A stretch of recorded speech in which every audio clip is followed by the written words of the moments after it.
I don't know if anyone watches this. We might be live. Season 2 name for this show. We might be live. I like that. That is a good name for a show. Which just double checking, but hello to everyone. If you're able to see us in our wonderful high quality stream, we kill monsters, and I'm just confirming that you can see our beautiful faces and you can hear us. Okay, they can. Perfect. Yeah. Huzzah!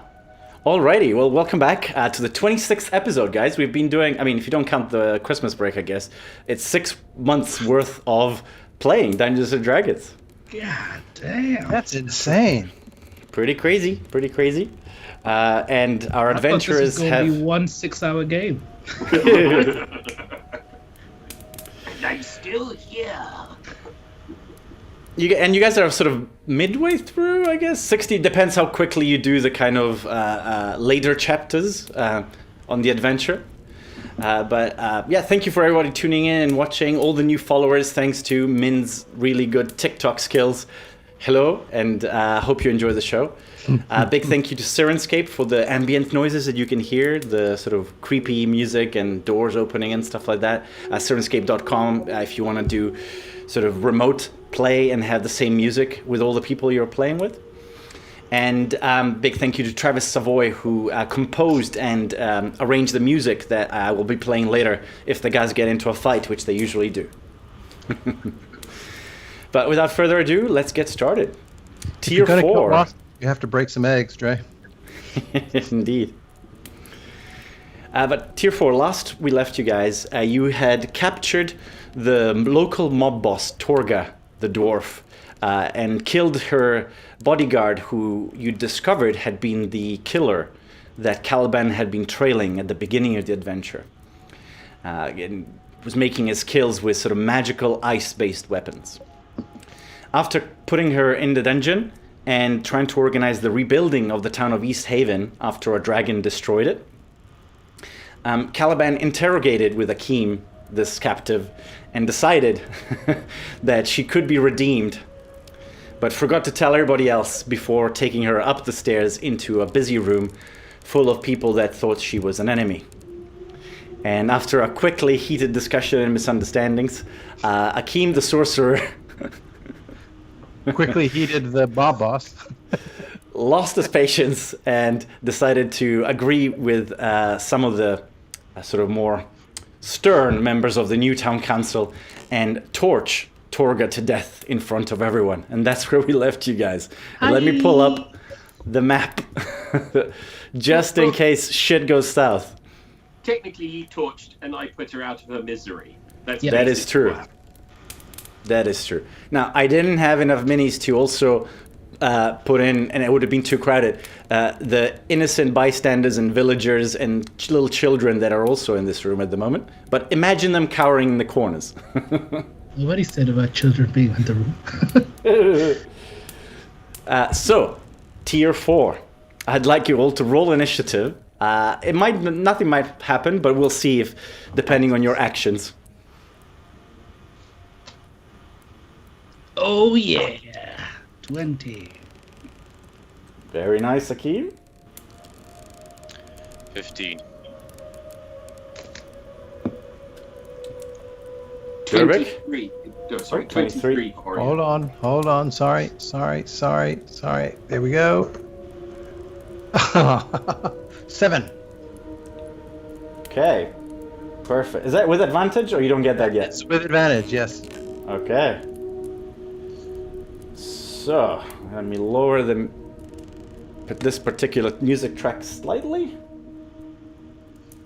Where is it?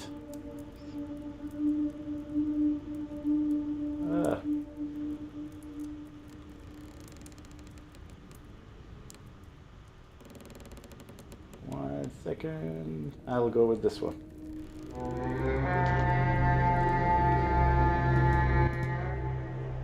All right.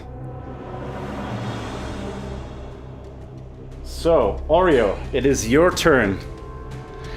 What you can see now is that having fired off your bolt, and everybody's kind of standing up and kind of not sure what's happening. The guards, your guards, are kind of drawing their bows, and the kobolds are sort of stepping back in fright, and all the villagers that were sort of attending this meeting are cowering into the corners because they're not sure if something's going to go down. What would you like to do? I say to the guards, I say, hold your weapons. Hold your weapons. We had a little disagreement, and justice has been served a little bit quickly. More quickly than we had anticipated. Myself and my colleagues will have a... That's a bit long for your turn. Okay. That's as much as you can get. Anything else? Bonus action or anything like that? No, I'm stropping the crossbow. I'm lowering my weapon. I'm putting my hands up. I'm like going, calm down, basically. I'm putting all my gestures into being as calm as possible with everyone. Okay. Akeem, it is your turn. What would you like to do? I cast Detect Thoughts because I want to know how everyone is feeling. Okay, very well. In the short space of time, you have 6 seconds to your turn. You can go between, I'll say, I think you can... Is it a bonus action to change who you're looking at? Let me have a look. I don't know. Detect Thoughts. Let's have a look.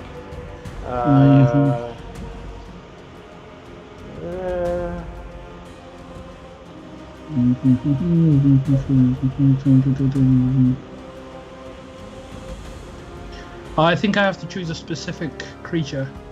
But you can change. As your action each turn, you can focus. So every turn you can choose someone else. Okay.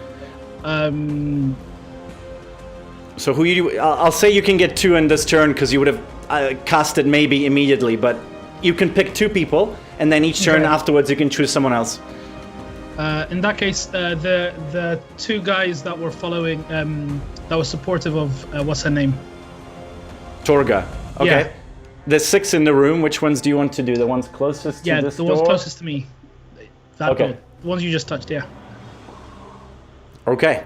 The one on the left of the door is afraid for his life and is going to aim at you because he thinks you're coming for him. This guy is thinking... Basically, oh shit. He hasn't made up his mind what he's going to do. Okay. Can I say anything, or was the Detect Thoughts just my turn? You can say something quick, like a quick kind of couple of sentence, kind of. I've done what I've wanted to do. Okay. And it is Caliban's turn.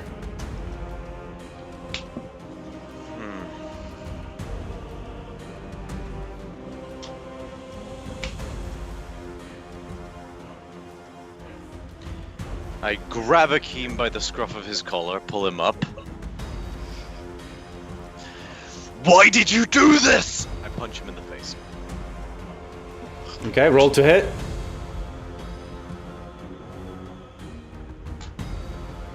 No.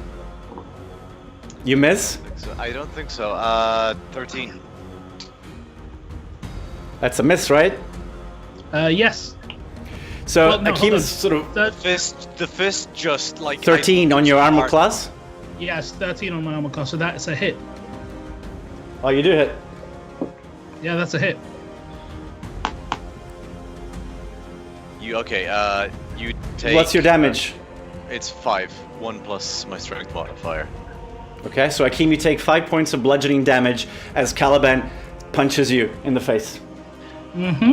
I raise my fist to strike a second time before the hand just goes slack, and I walk as far as I can out the room. Where? There's multiple ways to get out of the room. You can go out of the building this way. Out of the building. So over the corpse of... Okay, sure. I'll say you get about there. I didn't realize the corpse was there, but yeah, sure, let's do that. Okay. It is the kobold's turn, and they skitter up the stairs and disappear. It is now Atka's turn, and from, you're not too sure where, it must have been below the table, she whips out what looks like a giant sword, but it's on top of a pole, so it's more like a lance on which the tip is a sword. And in a commanding tone, shouts, "Hold your weapons, stand down!" to the entire room. It is Durbek's turn. Durbek is standing still and shaking his head. Okay. It is Nora's turn, and she will run towards past Akeem, towards Torga, like pull out a little sort of her little necklace, hold it, and touch Torga, and cast the cantrip Spare the Dying. I didn't realize that was an option. Obviously, I would have attempted that if that had been the case. And she will say... Actually, she will not say anything. That's her turn. Let me see if the thugs comply with the order.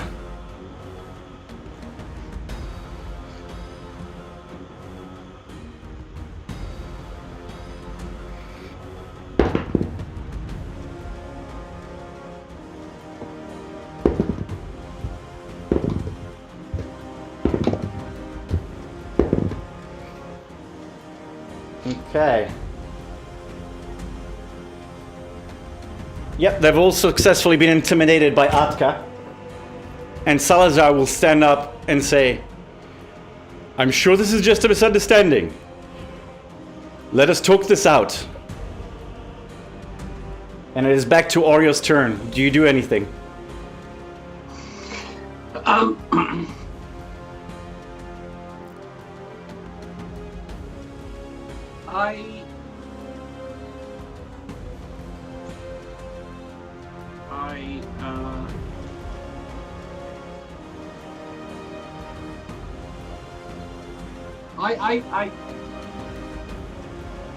I sit back down at the table.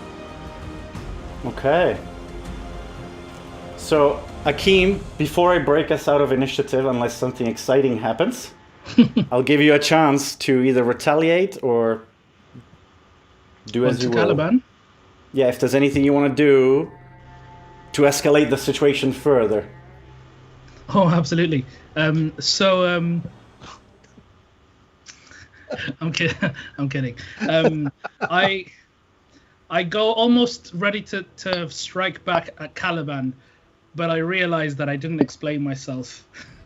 So, like, he sees that I'm. He's walking away from me at this point, right? Yeah. Okay. So, like, I move towards him, then restrain myself, and I shout at Nora, "What are you doing?" Okay. I'm gonna say that brings us out of initiative. Let me go back to the non-battle version. Serene music. And Nora says, "What just happened here was evil. We had given this woman our word. I have protected her from passing on. She is still dead. For I believed she deserved to die. But I had given my word with Mr. Caliban that she would be safe. She is now suspended so that shall her trial prove her to be innocent or worth being alive, she can be resurrected. I have merely prevented her from passing on completely. I believe she deserves a trial. That is what we told." I concur. I still think she's too dangerous to be left alive. Well, But that should be decided. Surely should be decided by the new town council. If that is the case, then we will not revive her, and she shall be dead. I can only promise you I will not take any further action. But if anything happens between now and then, because of her, you will know. You will not get any extra help from me. At this point, Atka sort of stands up and says,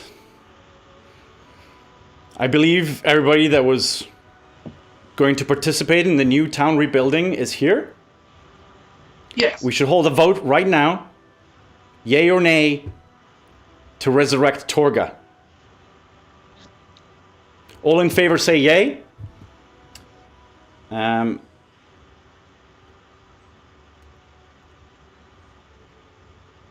3 villagers say yay, and 2 out of the 6 guards say yay. Did any of you say yay? Oh, I think you know my vote. All those opposed say nay. Yay. And Yay. almost instantly, most of the non-military villages say nay right away. And the other guards, one of them says nay, but the others just kind of don't say anything. Well, there we have it. Let us dispose of the body, and we shall speak no further about this.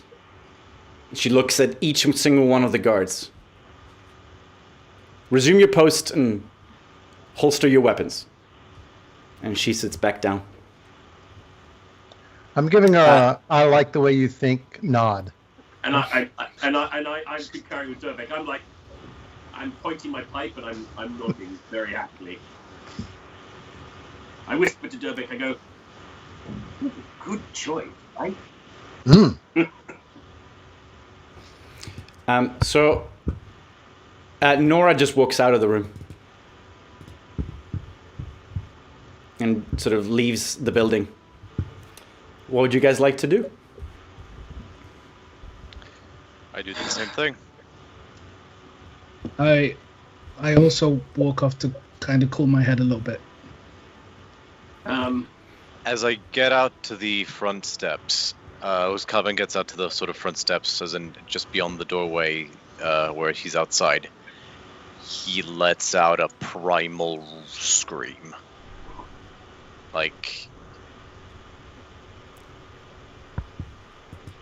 Releasing everything.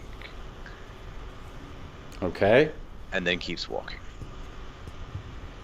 You scare a small group of children that were sort of playing in sort of about 50 feet sort of off to the side. And some crows kind of leave from the top of a roof and just kind of sort of disappear. I'll go after Nora. Okay. You just find her sitting in the snow, sort of crisscross, just sort of head sunk down. Not maybe 20 feet from the building, just kind of left the building and just sat down. Sit quietly with her. At first, she almost doesn't acknowledge you. Maybe just kind of you see the eye glance sideways slightly and just kind of keep looking forward. It was a terrible situation, but you did a very good thing.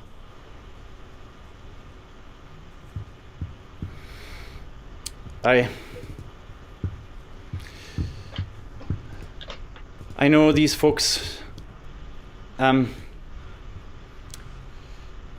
see things differently.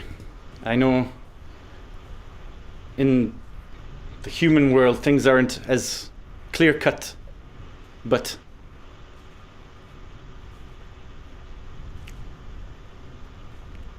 it's too difficult. I want to help, but I can't be part of situations like this and not do what I feel is right, but I do not wish to defy the group. In this situation, Torga could not be let free, but to recover from the experience the town has been through, we needed a just, understandable process. And while it feels strange for me to advocate that, Torga made her choices a long time ago and kept making that choice every day. And the suffering in this town as a result is almost without bounds. I believe so too, but as a stranger to this place, I deferred to Mr. Caliban, and he'd given his word, and by proxy, my word. Yes. Yes. I wasn't happy with the decision, but I was complicit. And if my word has no value, then who am I? But thank you. There are no words to make that feeling go away. But you did the best thing that could be done in this situation. Thank and you, Durbik. Your opinion and perspective has a lot of worth to me. I appreciate it. Roll persuasion check.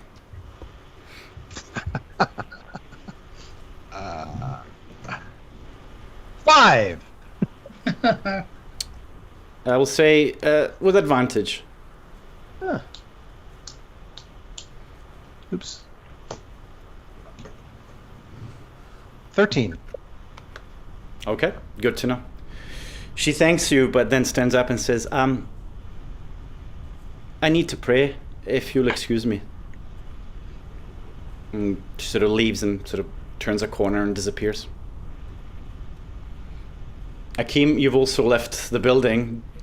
Did you leave from the same exit and therefore saw Durbik and Nora in the snow? And Yeah, I would have seen them and like felt a little guilty, but then I keep walking. Okay, where do you go? First is just to get away from the room, and then after a little bit of time, I feel like I've got to kind of settle things with Caliban. So I walk around, try and find him. Okay, roll an investigation check for me. Caliban, where did you go? I probably would have gone somewhere that gets a good view of the entire town. Right, it's a bit flat, but it's also been flattened. If that means looking out through the whole of a second story somewhere, so be it, but... Okay. And sorry, I didn't quite hear you, Akeem. What was your roll? 21. Okay. You find Caliban sort of perched on what remains of the upper floor, the second floor of what used to be a 3-story house. Of the third floor, there's almost nothing. It's just the chimney stack and like a couple of rafters. But the second floor, there is a little bit of it left, and he's somehow kind of climbed up and he's sitting sort of with his legs over the edge, looking out. Okay. So I step closer to him, and I kind of just clank around some of the things that I find at my feet, just so that he knows that I'm there. And I say to him, "You hit me."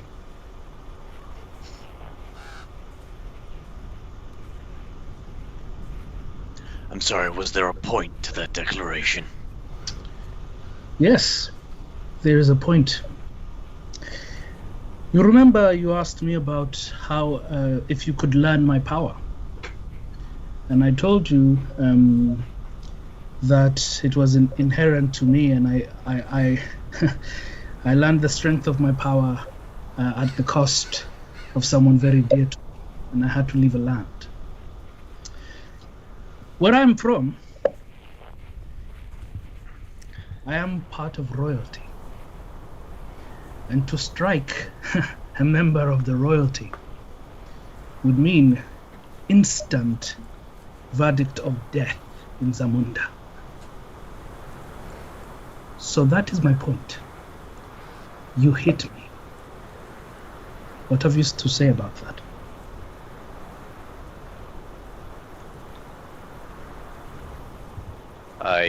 Caliban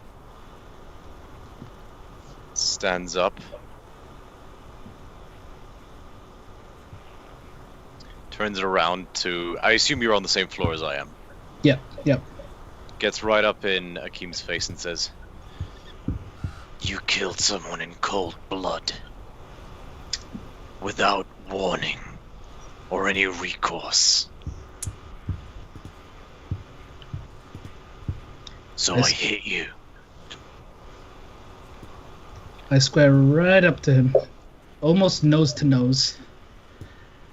And you can, like, Caliban can see, or at least I want him to see that there's a rage, like, going.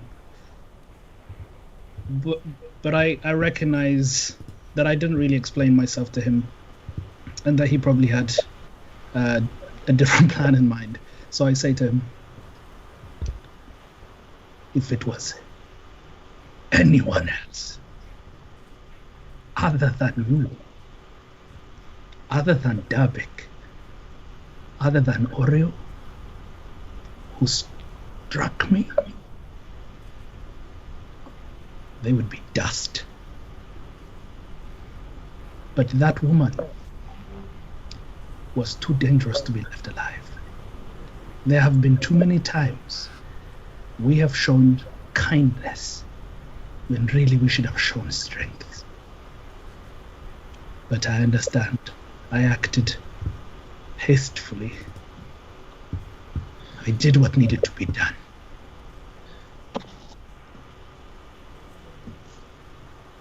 There is a way.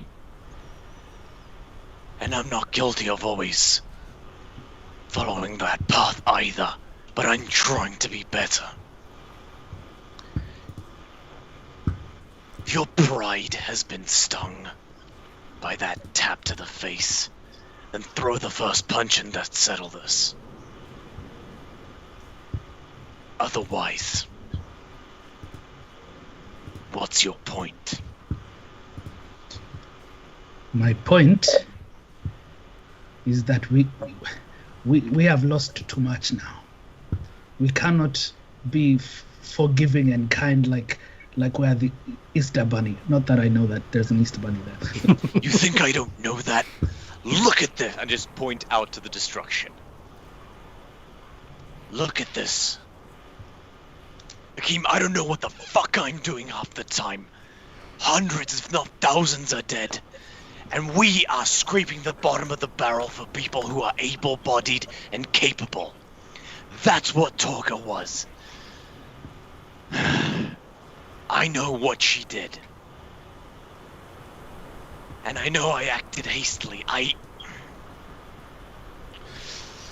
guess I needed to believe that people can...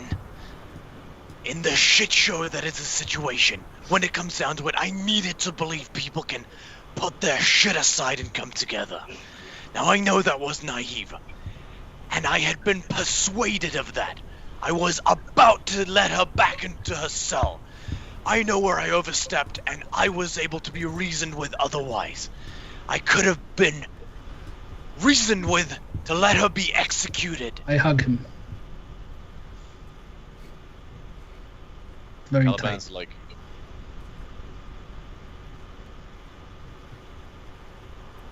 He's just in shock.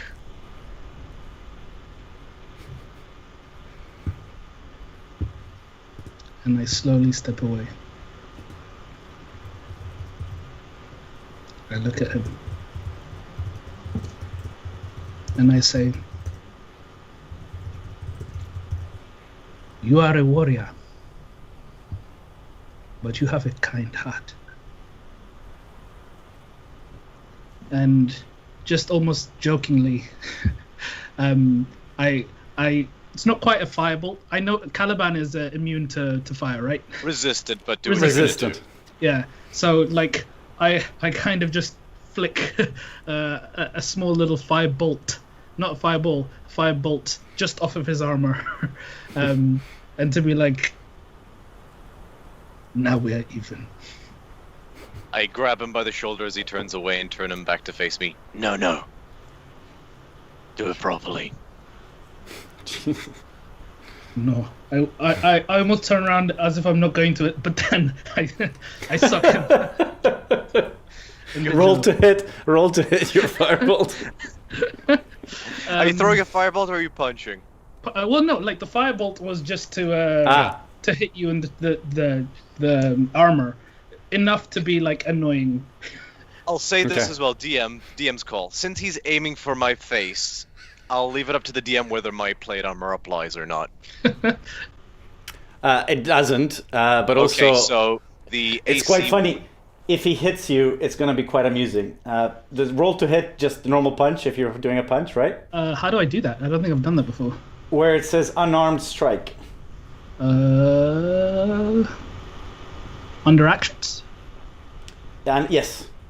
So the AC is 12 Oh yeah, got it. without any of Yeah. the plate or anything like that. I'm not that strong, so 7. Oh no. 7 doesn't hit, but it's a shame because if you had hit, you would have caused 0 bludgeoning damage. Yeah, exactly. Go. Yeah, it's like, what are you doing? That tickles. We just stand there awkwardly for maybe 5 seconds before like, do you want a second crack at that? I just look at him and go, don't tell the others about this. About what? Tell them I hit you, okay? And then Okay, so whilst... Oh, sorry, go on. I just turn around to look at him to kind of go, I get you. I get it. Okay. I'll follow him if he goes back. Oreo, whilst this is happening, what would you like to do? Well, I sit down and go, that was not how it was intended to go down, but I believe, I think to the council, that at the end of the day, justice was served, and justice is what we need to be about. It was a little swifter than I had anticipated, I'm sorry. But hopefully with this council now being formed, we won't have issues like that again. And we are only here to help and advise and drive forward. We are not citizens of East Haven. You are citizens of East Haven. We are here to protect yourselves and all of 10 towns if we can. You saying this to the whole of the room or to anyone specific? No, I'm saying to mostly to town council, but all to the room as a whole. And I say thank you, Utka, for your aid. And she sort of scrunches down to be able to lean in next to your ear and says, to be honest, that's made my job about 500 times easier. As terrible as that sounds, I'll have way less problem with the guards. I whispered to her, but yes, I know that, but we can't say that out loud. And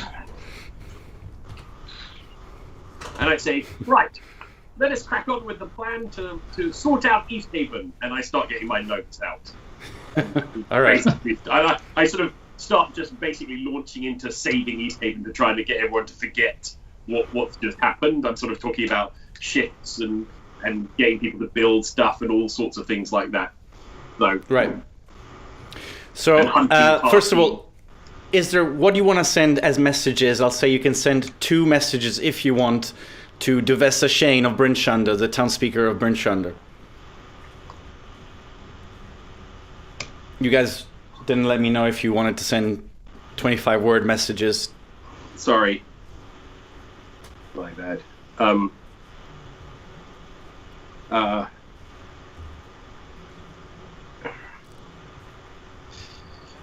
I'm sorry, just writing it out. Sorry, do it 25 words. It's okay. Do you guys all, Akeem, Caliban, Durbeck, do you all congregate back into the town hall, or do you go do something else? Or I would congregate. Same. Okay. I'm headed back in. If I get there a little bit earlier than the rest, I'll say to Oreo, was it East Haven that you and Rover and I had that epic night out with the ale? Yes. We are due for another night like that. I completely concur. I think that's a very, very good idea. Probably wise to look after us once we get slaughtered.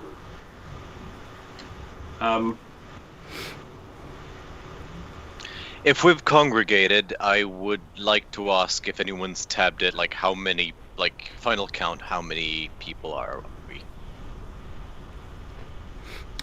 In town, Yeah. you have about, I'm gonna say 65 the normal people, let's call them, and you have 20 guards made out of mostly sort of criminals, thugs, and those are the people you know of. You know there's also some people that did not come, and you've been told they've holed themselves up in one of the local temples, and they don't want any part in either this or what Torga was up to. They kind of barricaded themselves separately. Do we try to reason with those people? Yes. I think so. Very well. So, Talking and trying to organize the town. Sorry, let me go from the outside sound back to the indoor sounds. I'm kind of getting some kind of from someone. I don't know who it is. I'm gonna mute myself. Let me know if it stops. Right now, I'm not hearing it. I'm unmuted at the moment. Same here. I think it is Min, unfortunately. Yeah, I think it's Min. I'm not hearing it anymore. Weird. All right. Seems a bit better. Okay. So you would have discovered a few things.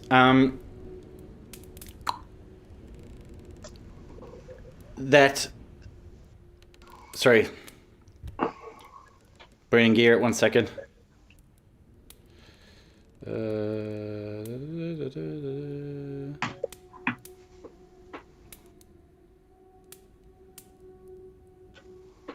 I have a message. If you want to agree it. Guys. This is for the rest of them. Tier 4 has stopped the dragon. East Haven rebuilding. New town council formed. Send residents back to help. Signed Tier 4. Okay, that's one message or two? It's one. It's 25 words. 1, 2, 3, 4, 5, 6, 7, 8, 9, 10, 11, 12, 13, 14, 15, 16, 17, 18, 19. It's 19 words. But I'm just checking with the rest of the party that's acceptable. Yes. Cool. So you see sort of Salazar conjure like a tiny little wisp of smoke and then just kind of go, and it turns into a little blue flame. It's very kind of almost like one of those lighters that does the blue flame, but it does wave slightly. And he seems to kind of whisper and speak into it, and you see it kind of oscillate, and the words are kind of almost following the pattern of a sound wave as he kind of basically with his voice interferes with the flame.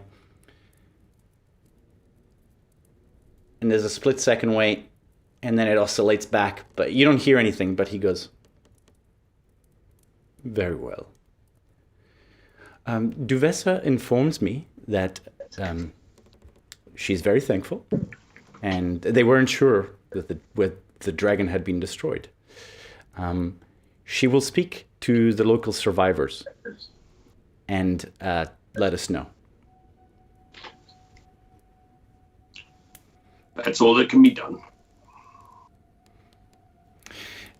Now, you would have found out that there is basically no heating left in town. Not really. Not enough to keep everyone warm unless you start... Yeah, no, you'd have to basically start scavenging the wood of the houses that are still standing to try and keep warm, and that would only go so far. But someone would have pointed out that... If I can find the right place.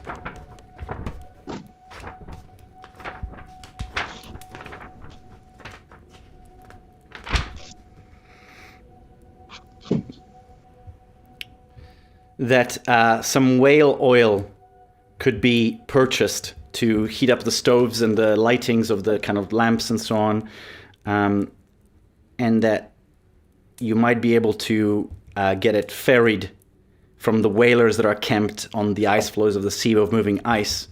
If you go and get Angajuk the whale, if you manage to convince it to ferry you there. So Angajuk. Angajuk. Angajjuk. Angajuk. The whale. And where do we find Angajuk? At the very, I'll show it to you on your maps. It's basically at the very edge of the Sea of Moving Ice, so somewhere in the middle, on top of the map. You'd also know that you can, do food with the cauldron, but it's kind of plain, so it's nourishing enough. But also that alcohol's running out, and that people are easier to keep happy with some alcohol. Should you, and upon this, sort of hearing this news about sort of the alcohol running out, Atka sort of whispers to you all, it might be easier to keep the guards happy with alcohol, to be fair.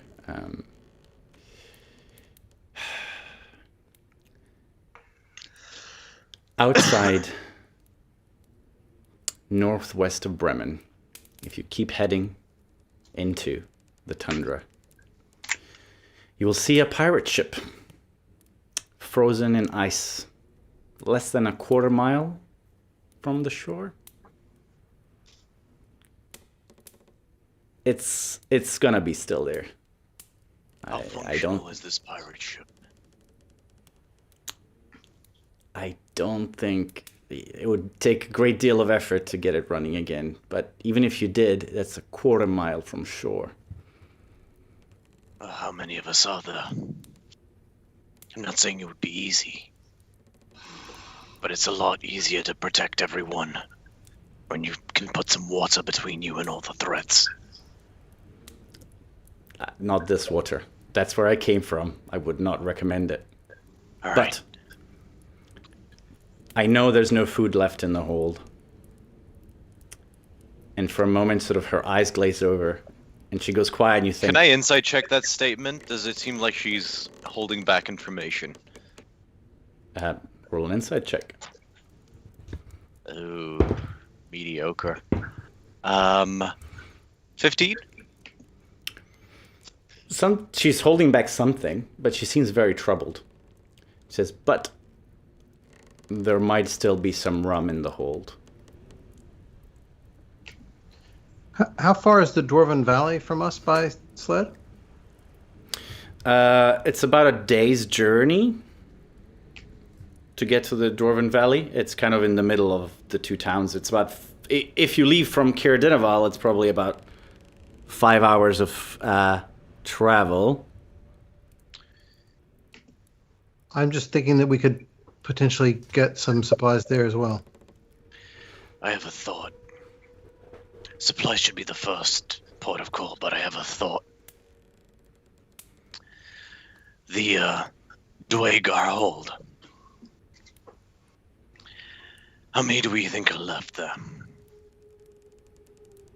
In sunlight, Yeah. maybe 30, 40 Durgar. We've already spoken about finishing the job. And that's a damn fine fortress, if I do say so. Be a lot easier to protect all these people from inside there.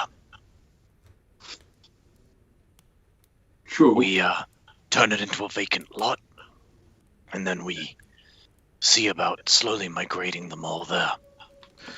It's an interesting idea, Caliban. My thought is that we're better off helping these people rebuild their homes here and doing temporary fortification if needed and whatever else. I think taking them anywhere else seems like exposing them to a lot of danger. I just fear they'll be indefinitely exposed to danger in their vulnerable state, no matter how many spiked pylons of wood we put up. At least this way we can put a giant stone wall between them and the outside of this place.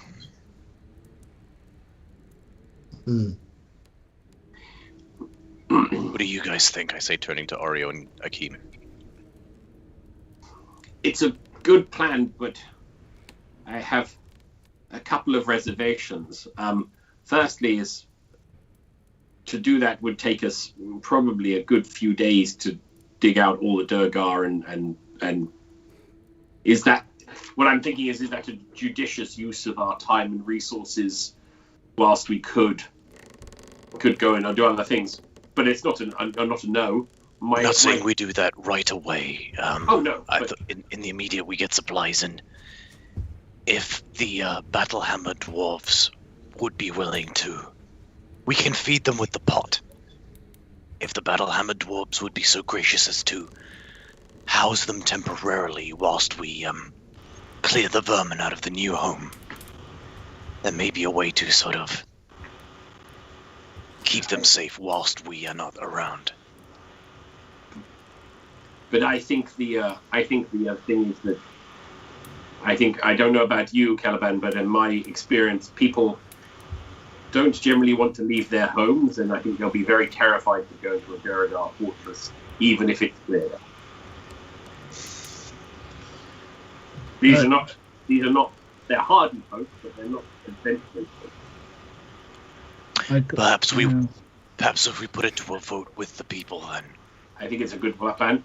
My immediate thought is, because Bremen is a little far away, perhaps we could go to Goodmead, see how Goodmead stands. Goodmead is near Wood, which would help us, and we could link East Haven and Goodmead. My good friend Prince Akeem here would be able to help Goodmead lead and join with East Haven, and then we have Mead, which helps the problem of the alcohol, and Wood, which helps with the problem of the fire and the rebuilding. You're knowledgeable. What's a big animal here that would provide lots of fat for burning and meat for eating? Oh, a Durbeck? A whale, if we could get one, would be amazing. Anybody know what it would take to kill a whale? Yes. Having to go to the Sea of Moving Ice, which is a good, 4 days journey from here? No good options, it seems like. How about one of them fluffy things the giant was riding? Man, my voice is just not here today. Sorry, continue. Durbeck, you would know that there's mammoths, elk, reindeer, all the way through the tundra, but that the herds are dwindling as the winter continues. And if you start tracking herds, you will start running into barbarian tribes that think they are their herds. No good options. At this point, Salazar puts his hand up and goes, Oh.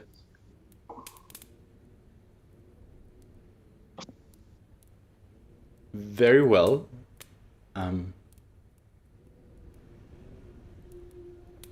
Please do tell us if you can spare any.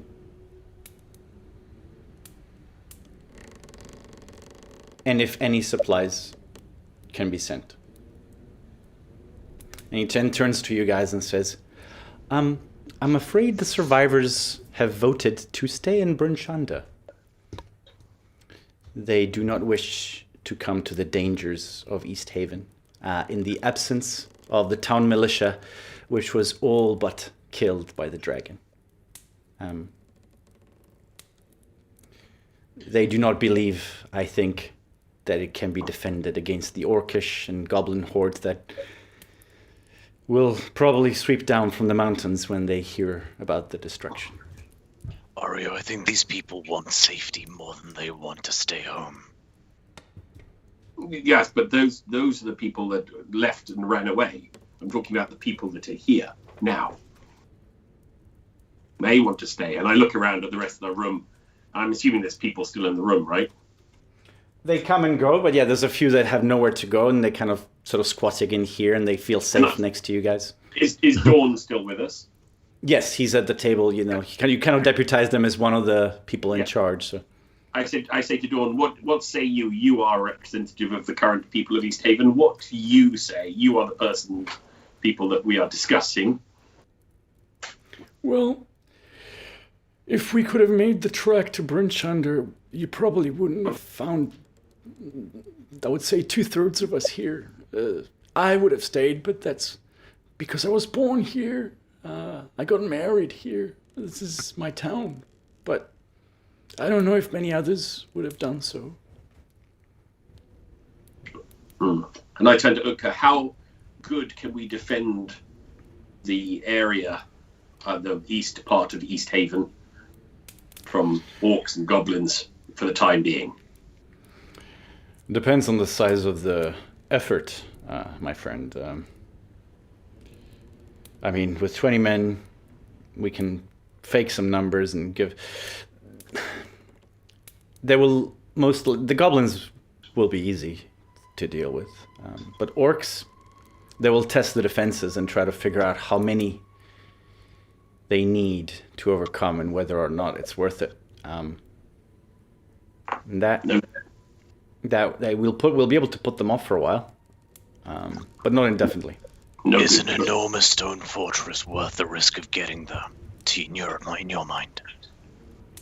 Well, if that was where I was going, great. And she looks around at the people that are in the room, but I don't think they'll survive it.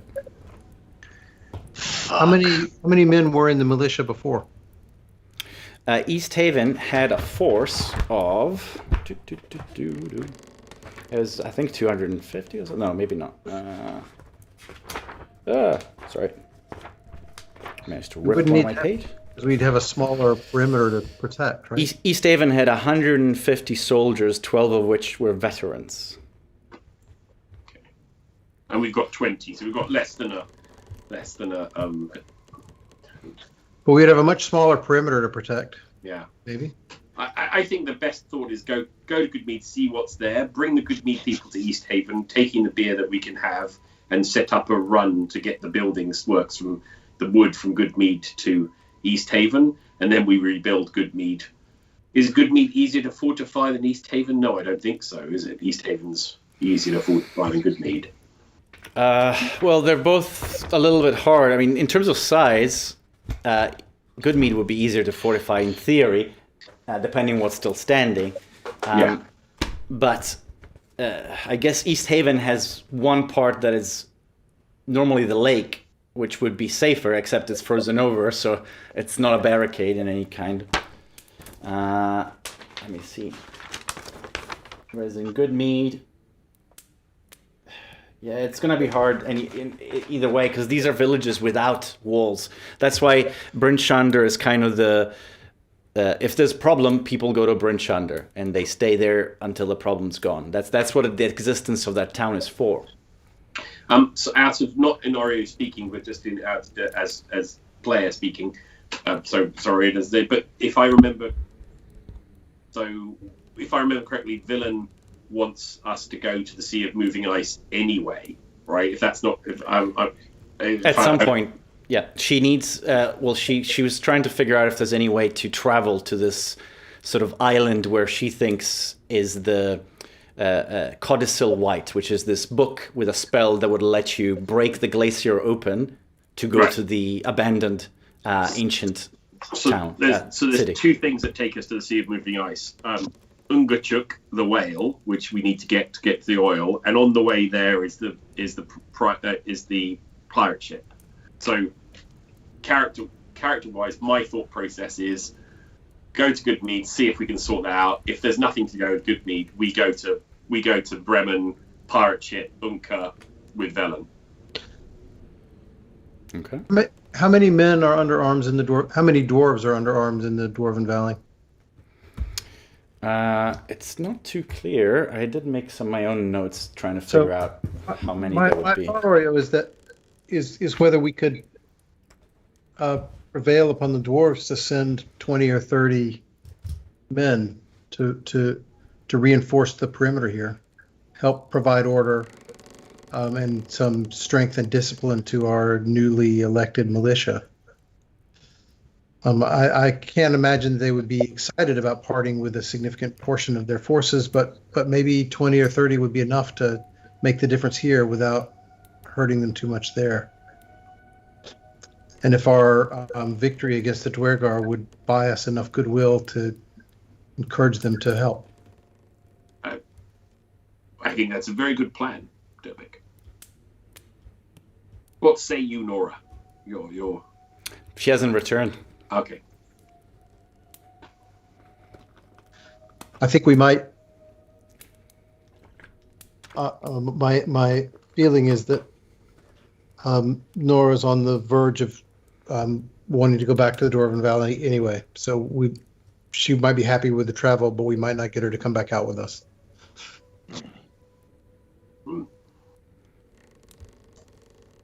What of our fungal friend? Well, we haven't heard from him, have we? So I think we should try to contact him, just out of curiosity. Does anyone have... Akeem, can you create small illusions or anything like that? Now you can hear me. Yes, I can cast dancing lights, prestidigitation. So you can use. Well, you don't have minor illusion though, do you? I thought dancing lights would kind of count as that. No. You can actually. You can combine all 4 lights into the shape of a creature. The small. Mm-hmm. Basically, you can make a small version of light, but obviously wouldn't have color. Like you can make the lights colored, I guess. I would say you can sort of make it, but it's more like a really bad hologram. Yeah, that works for me. I mean, I can give him a clear picture with my tattoo tomorrow.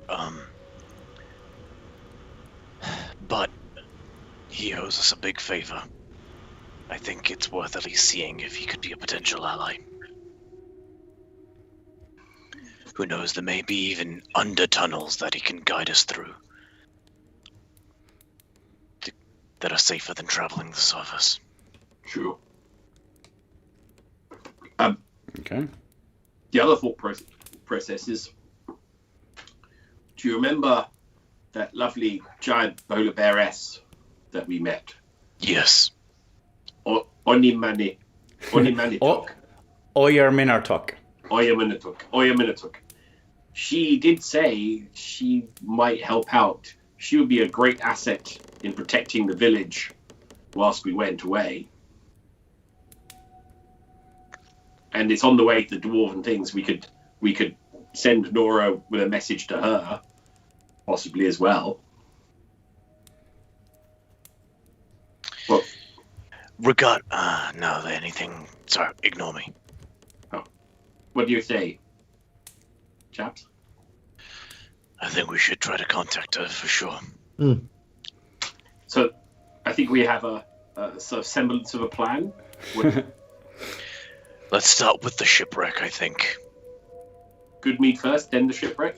Good meat, then the shipwreck, yes. Okay. Do we concur? We'll set out in the morning so we're nice and fresh. Because I also need to speak to Salazar. The only thing that concerns me about that is that's delaying getting more forces here for defense. But if we send Nora, because you say I believe that you are true, that Nora is going back home anyway. Interesting. We send Nora. We ask Nora what she is going to do, and if not, we make a small diversion to the Dwarven Valley before we head to Bremen. I think we'll have a better result if we go ourselves. I think she's not necessarily going to be our strongest evangelist. Possibly. All right. Yeah. So, but I'll defer to you guys if you want to wait on the dwarven stuff. That's okay too. So what do you think?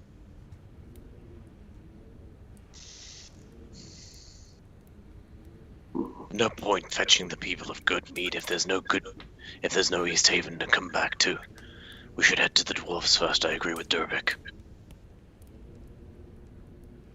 Very good. I'm just thinking that there's wood and mead. Two of those things that we need. Well, we could buy or trade for those things with the dwarves also. Just remember, good mead's like 4 hours away, right? Good mead's 4 hours away, yeah. Yeah. Oh, Let's only. do- Well, We're let's gonna do do good that. mead first. Yeah, let's do good mead first, and then the dwarves. Yeah. We can do a good mead in a day and back. Man, I suck at geography. Okay, cool. And otherwise, Dwarven Valley is a day there. We can do it out and back to Goodmead in a day, whereas Dwarven Yeah. Valley is a day there, Sold. day back. Sold. Okay. What time is it? It's quite Deal. early, isn't it? It would be early in the like sort of midday-ish maybe now, sort of late morning, I guess. 11. Yeah, take it. All right. So you're going to sort of equip the sled and go to Goodmead. Same day? We might as well. If we have time, let's do it. Very well. Okay. You pack up the sled and one of them anyway, and load up the dogs and set off for Goodmead. Just we let Velen know what's happening. She wasn't in the room. All right, I will say that you did, but next time if you don't say that, it hasn't happened. Sorry, I've been saying before you. I didn't see it. I think it was out of the width of the box I have you for, and Apologies, I was waving the wing just before we ran off. it takes you a few hours to get there. And as you reach the outskirts of town and slow down, you come across complete devastation. Almost everything has been razed to the ground, except the mead hall, strangely left completely intact.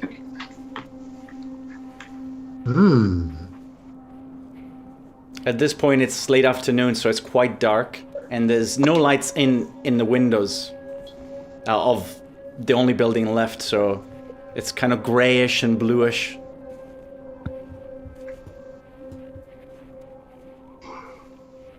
Shall I sneaky peeky?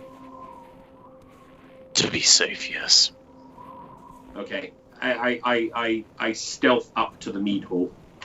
I jump off the thing and I stealth up to the mead hall and then investigate the mead hall. All right, roll a stealth check for me. That'll be a 21 with the stealth. Okay. You sort of wind your ways past the rubble and remains of burning bits of building and things. Strangely, you don't see any bodies. And you get up to a window, still intact. The building is untouched. And you look through. Roll a perception check. 19. It looks pretty empty.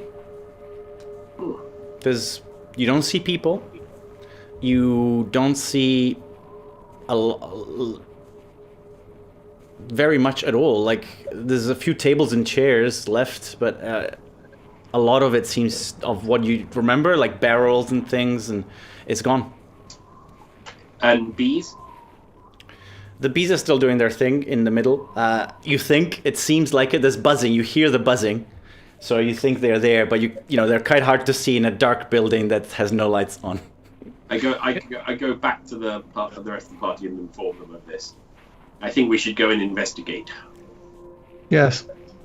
Do we see any tracks or any sign of battle or any indication of what's happened in the town? Other than the destroyed buildings and everything?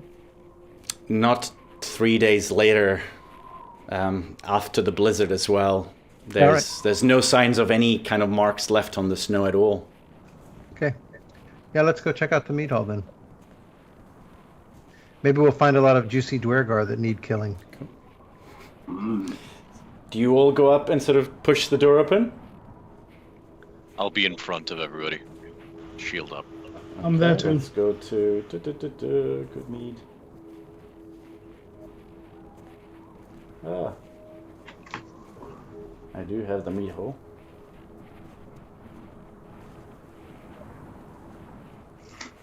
You push the door open and step. Oh, there's voices in this sound thing. I need to turn those off.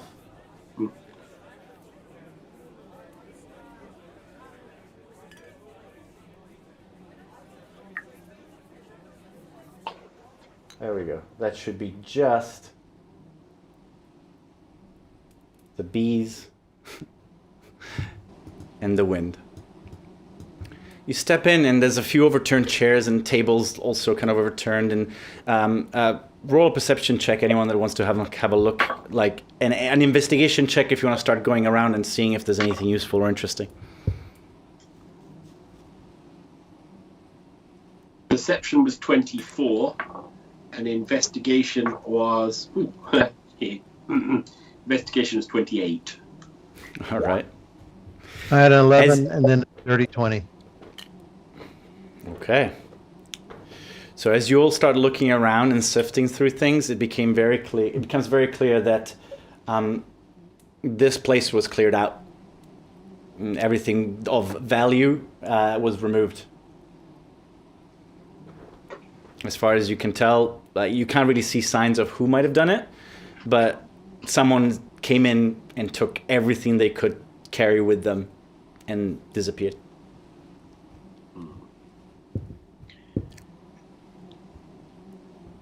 Can I look for tracks out of that don't look human? Outside. Outside? Roll an investigation. Actually, to be fair, anywhere. Like I'll just start looking for tracks that don't look human. Okay, roll an investigation check. 19. Okay. You don't see any footsteps, like muddy footsteps or anything like that don't look human indoors, but you can't really tell. There's not that much in terms of tracks inside the building, and outside the snow's cleared everything up. Suddenly, you see a shadow in the doorway, which, like, you can't see there's a humanoid figure, but with the kind of light that is more light outside compared to the inside, you can't see their face. And they draw their weapon and shout, "Halt there! Stop what you're doing!" Do we recognize the accent? It just went everywhere, really. I was trying to come up with one as I was doing it, and it didn't go very anywhere. Roll a history check. Anyone that wants to know if they knew this person. 15? 21. Okay. It sounds like it might be Wakanda Okili, the warrior you met when you came to Good Meat. I say to Akeem, it's one of your folios. Wakanda, it's us, tier 4. I wave. And like the weapon lowers. Like, I'm gonna drop the accent because I don't want to commit a hate crime. I don't think I can do it right. Oh my goodness. What are you doing? I thought you were thieves. It is good to see you. I thought you died. We have still got a fight in us, my friend. And I tap him on the shoulder. It is by chance that I'm here. There's nothing left, as you can see. I thought I might have forgotten my sweetheart's ring that came back for it. But no one's here. I'm the only one. Where did everyone go? And if you just came here to find your sweetheart's ring, where is everyone else that was with you? We got hit hard. We had no idea it was coming, and I'm afraid Shandar won the election.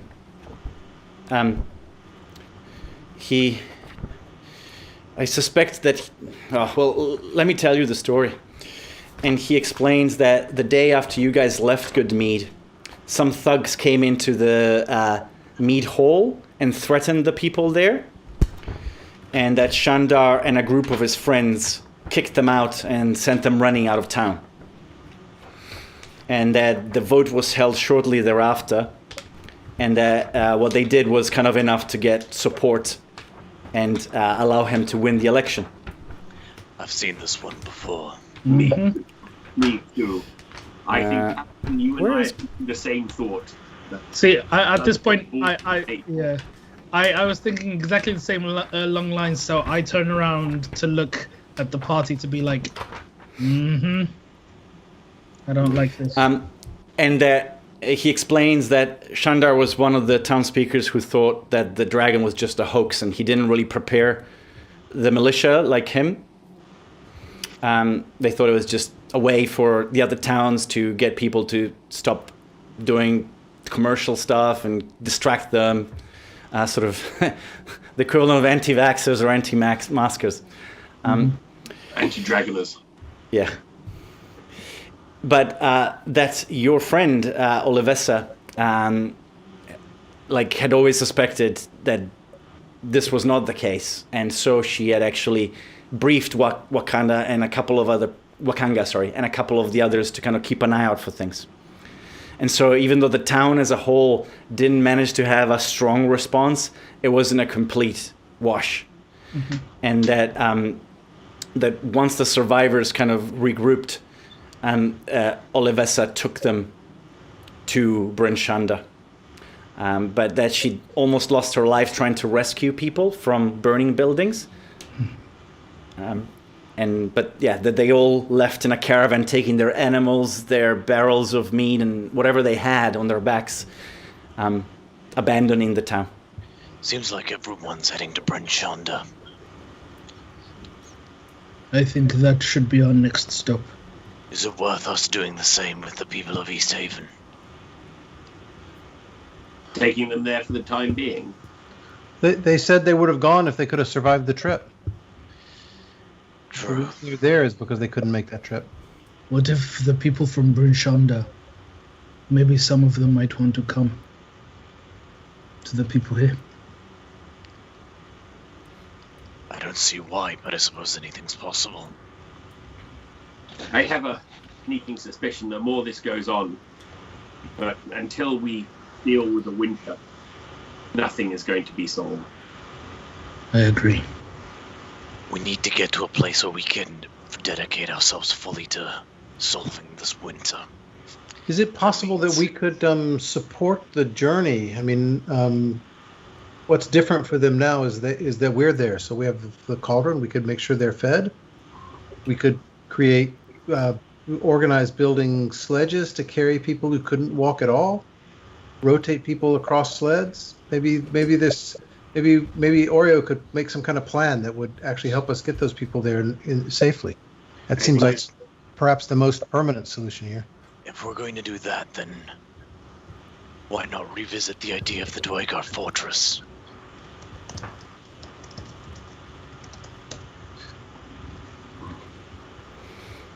That's not resolving the winter. No, but if we can park them inside a giant fortress, then we know they'll be safe enough to be left alone while we resolve the winter. My only issue with that, Caliban, is I know these people enough. Well, I don't know these people, but I know people like them, and I have a sneaking suspicion that us leaving them alone in a Durgar fortress not going to make them too happy. That's my only suspicion. I totally agree. Otherwise, logically, it makes total sense. Just worried about the people's reaction to it. But if they're there with all of humanity in this part of the world in a fortified town, then they should be pretty safe. I mean, there'd be overcrowding possibly, I guess, but... In Brynchanda, yes. But that was my concern, overcrowding. And infighting. Maybe we can go to Bryn Shander, get a fleet of sleds and go back and bring all the East Haveners back to Bryn Shander.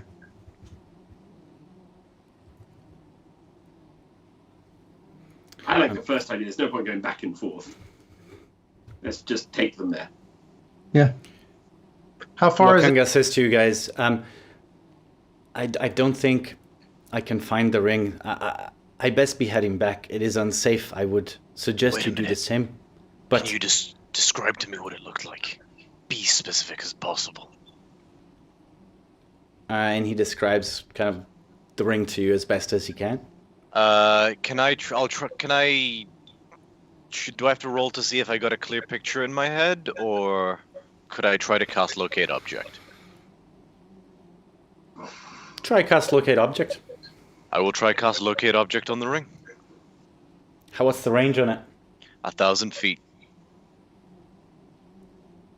No. You don't sense anything.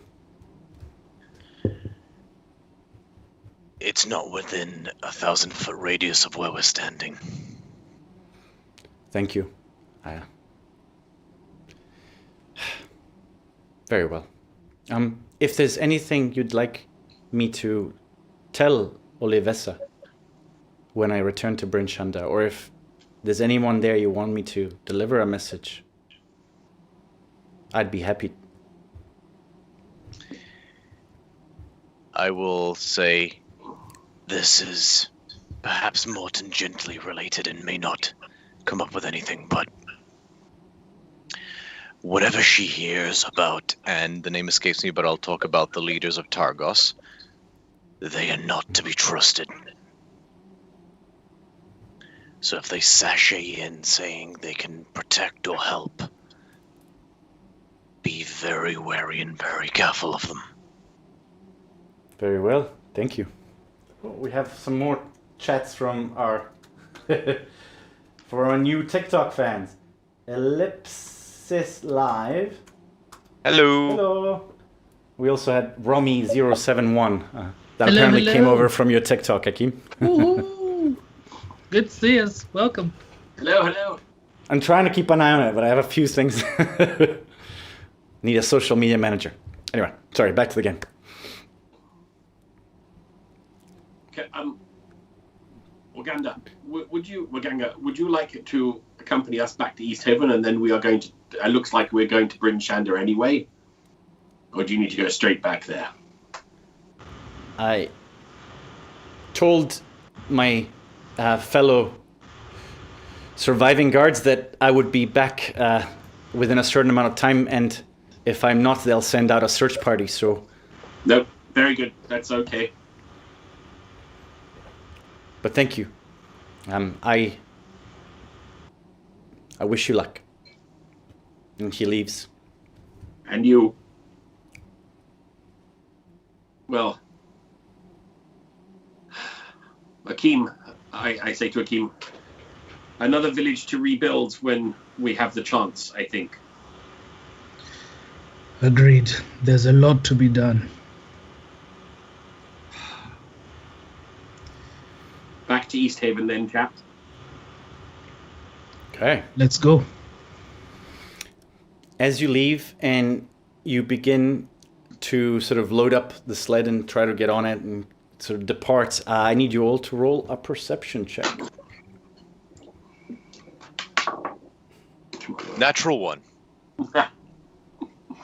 Natural one. What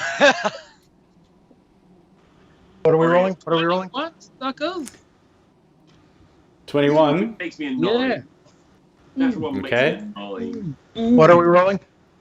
Perception checks.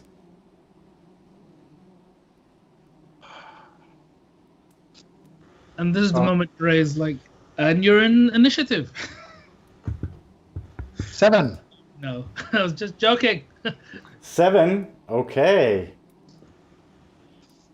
Very well. So, give me a second. Uh-oh. Shit. That's not what you want the DM to say. Joking. I was joking, DM. Oh, I have to change the camera. Min is girding up his loins. Yeah, I'm Oh. Skippy. Gonna be showing Okay, you. so Just getting real out there. Durbrick would much rather have some monsters ambush us here than continue to wrestle with this existential dread of how to deal with all of the refugees. Yeah, point at a thing for me to smash. That's right. Sometimes the simplicity of combat helps all Here. and clarifies thought. Right, I Where's won't my be other able one? to hear you, so if you're talking.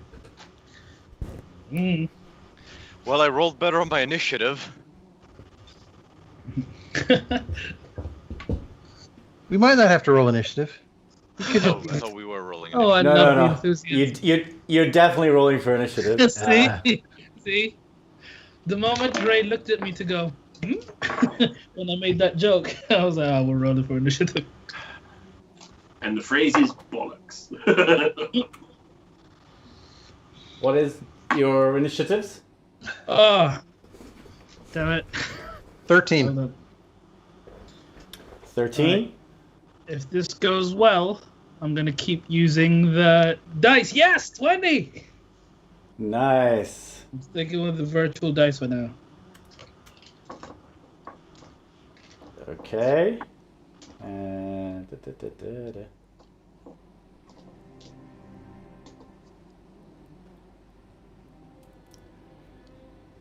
Caliban, I didn't hear you.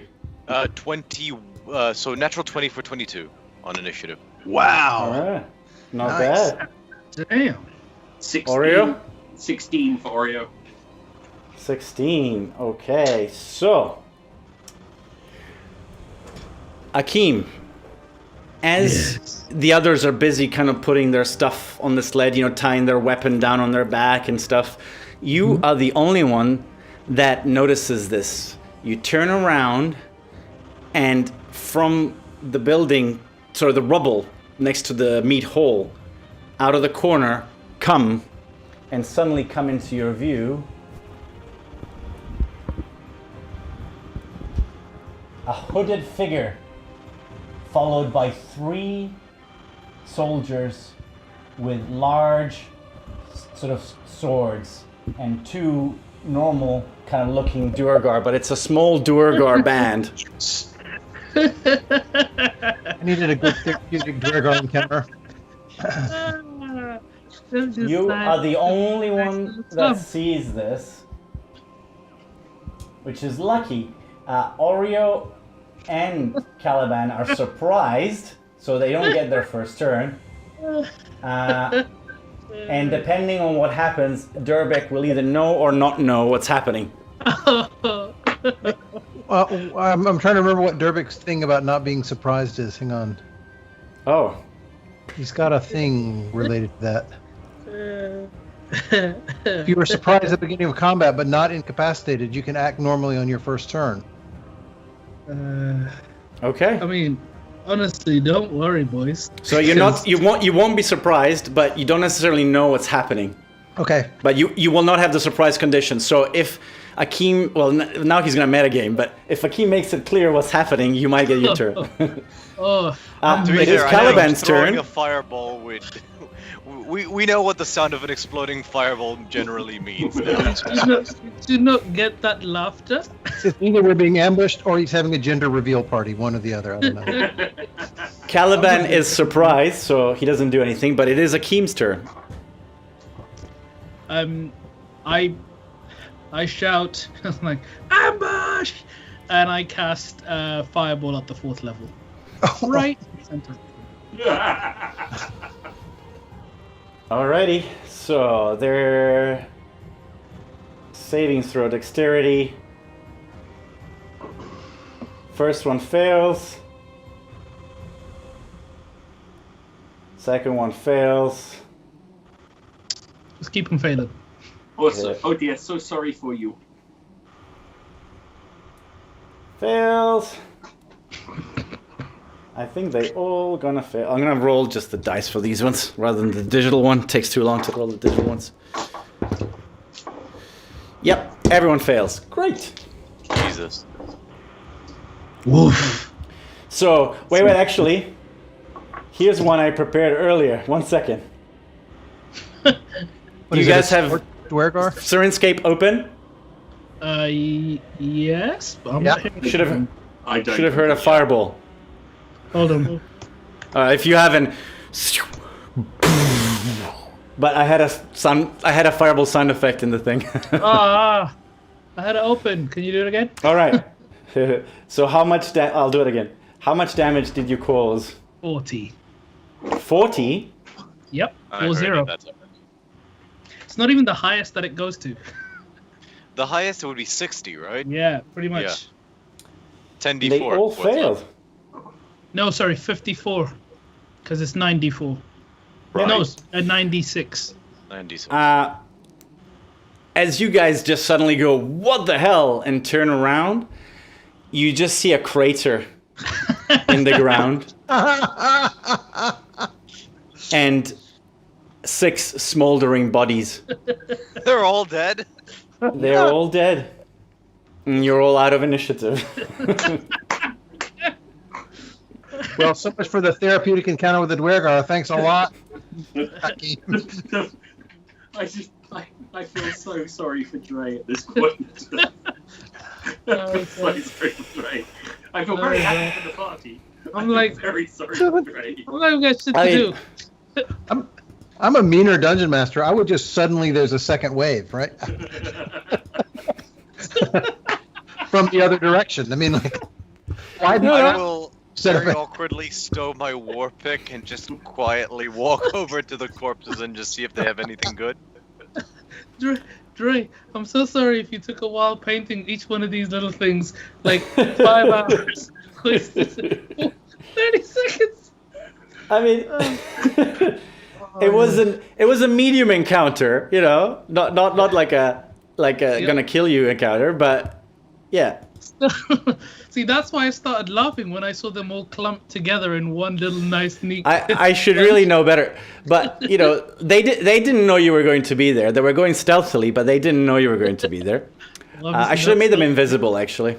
Yeah. You live or you learn. Yeah. Sorry, Dre. Do they have anything good? Invisible wave coming any second, any moment now.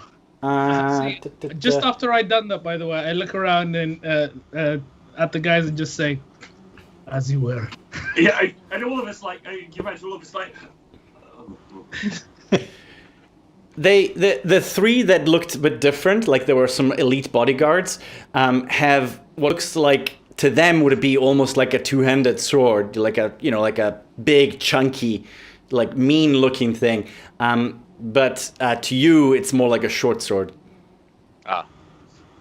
Is there anything left on the bodies that's not just destroyed by the fireball? Other than those swords? Aside from their weapons and armor, no, everything else would have burnt with that. Is it worth taking the weapons and armor? The villagers are going to need all the protection they can get. Yeah, good thinking. point. All right, strip them to their underoos. Very well. Akeem, next time, wait till they get big, and then we can get more money for the armor and swords. I like that. Caliban opens his mouth, but then just thinks better of it and keeps moving. I have to say, I'm not opening that can of worms. I was going to say after our Wednesday game with Dre, who did exactly the same thing to me, I don't feel quite as bad. Dre's character in one round of combat did 138 points of damage. Be a fighter? Whoa. Yeah, fighter. 4 attacks. Oh, right. 3 criticals? Was it 3 crits? I thought it was only 2. 2 crits. 4 attacks, 2 crits. Oof. Damn. So yeah, take that, Dre.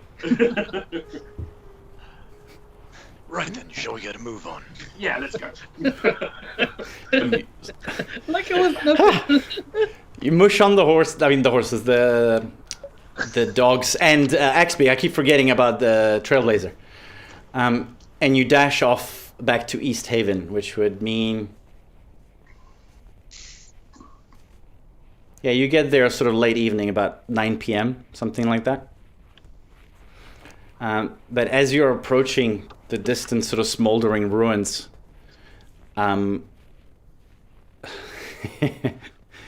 you come across a blockade in the road.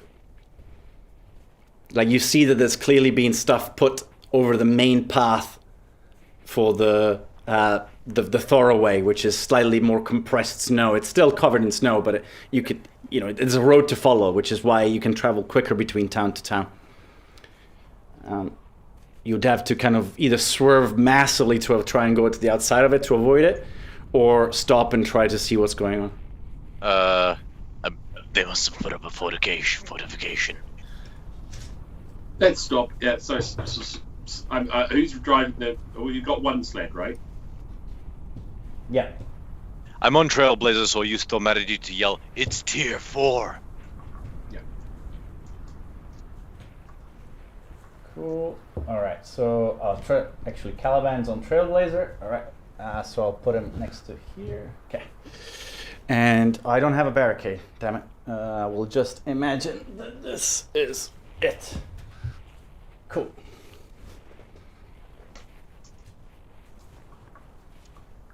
Why do I suspect that this encounter is going to be somewhat harder than the last one?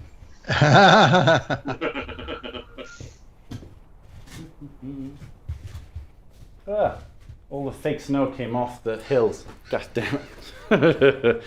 All right. There's a barricade blocking the thoroughway. You've stopped the sled still. You've shouted, it's tier 4, have you? Yeah. Roll for initiative. I'd rather this happen than we attack like the villagers. Yes, absolutely. 19. Natural 1. Oh, 1 second. For a total of 3. 19 for Dervik. Sorry, what was you, Caliban? 3. 3. Everybody else? 20 for Oreo. 20 for Oreo. And Akeem? Are you muted? Hey. 6. 6. I said that all like right. 3 times, thinking, But- oh yeah, they can totally. Why is nobody saying nothing? All right. So I'm going to roll real dice for initiative because I fucking hate what the built-in thing gives me on the encounter. Like, I always get really shit for my monsters. So let's see how this goes. 21.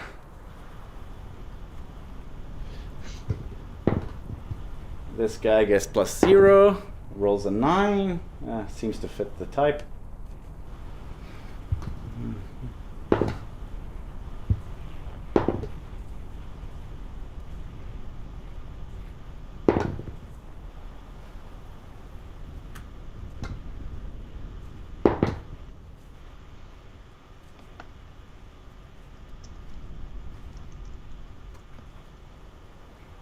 Okay. Kick off the battle music.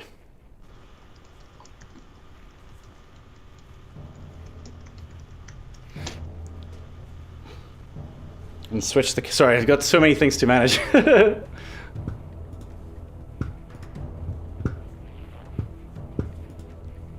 Is it visible, more or less? I need to stand a little Well, further I back. can see the...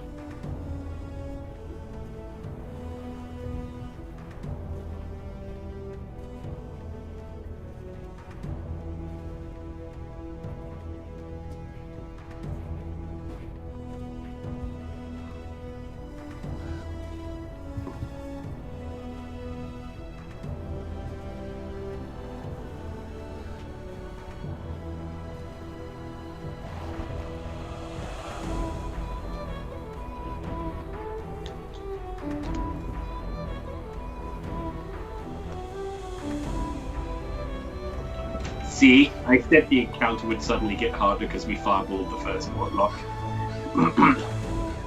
So we just fireball this one too. Yeah, but it's 2 fireballs this time.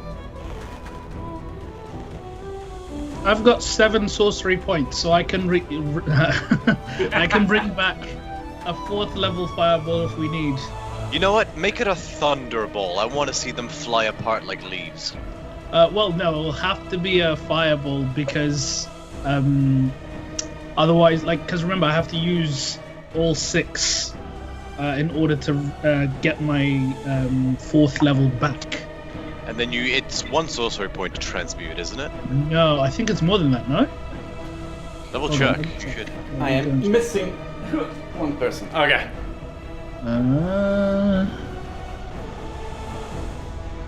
Oh, should I use my inspiration on that initiative roll? No, I gotta save that shit. All right. As you suddenly hear a rush of movement and screaming from either side of you of the road, you see a band of orcs with a half ogre. Also, I haven't changed the way that it looks for the audience. There we go. Yeah, Akeem, it's one sorcery point. Oh yeah, I just saw, yeah.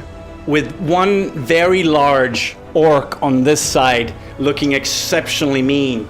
And yeah, there's like 6 orc soldiers, a half ogre, and what looks like to be a chief and a very strange looking orc with a staff.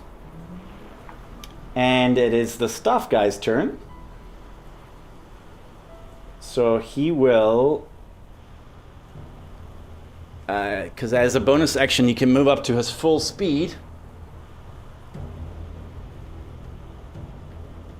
He's gonna go to here.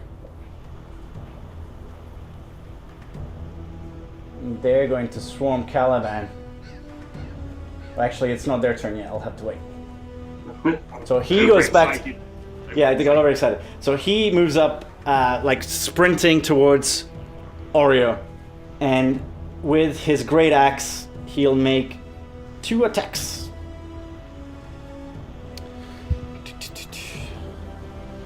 Plus, okay.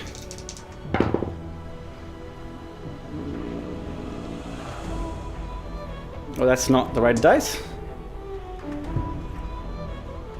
I'm losing control here. Okay. A 20 and a 12. 20 hits, 12 does not. Okay, so that is 1d20 plus 4. You get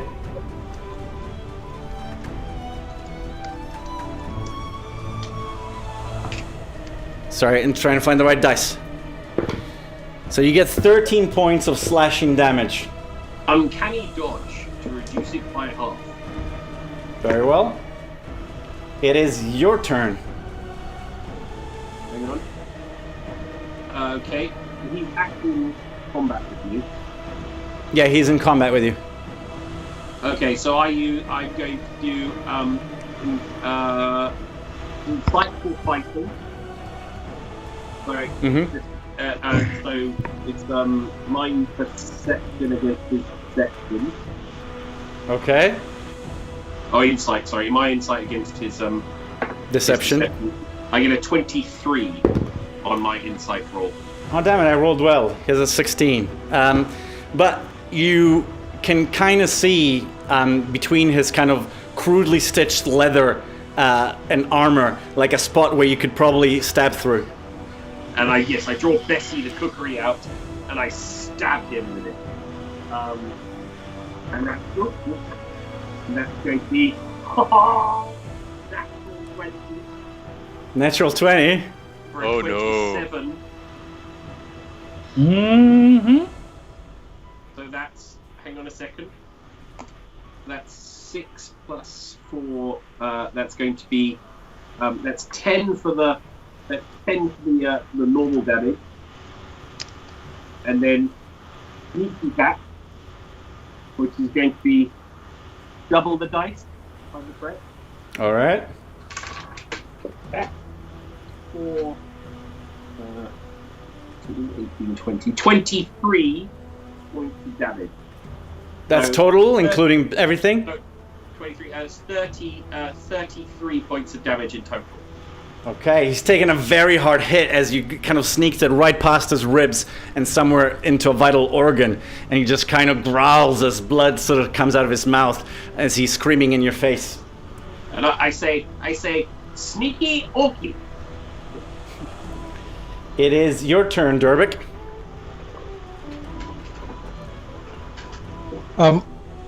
Bonus action rage. I am going to hold my attack on the aiming at the half ogre until I see which direction Akeem is casting his fireball. Dervick, you know me too well. It is the big one's turn. And he does not like what you did to his priest. So he uses his full dash bonus action to come into range with you.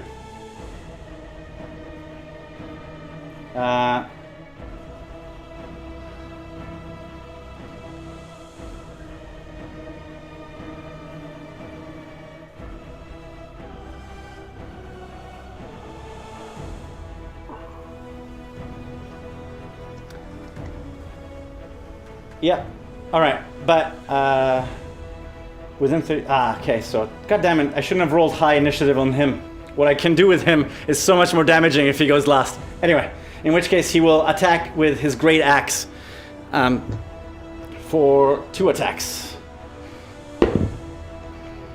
A 9 doesn't hit. You're going to dice, Joe. And yeah, no, I don't hit you either way. All right, fuck it. Well, actually, hold on. Oreo, slippy, slidey, dodgy. Yeah. These 2 guys will come into range with Dervick and Akeem.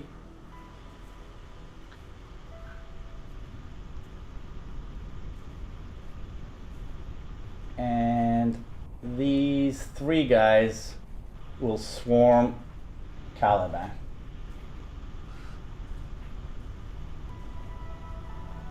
I'm gonna remove Trailblazer. Okay. But you're on top of him, so remember that. Giggity. Okay. So the half ogre hasn't moved yet, actually, right? Right. And so I forgot to move this guy as well. So he would probably go here towards Akeem. Okay. So there's 6 orcs. 1 second. So. Alright. First 3 hits against Caliban.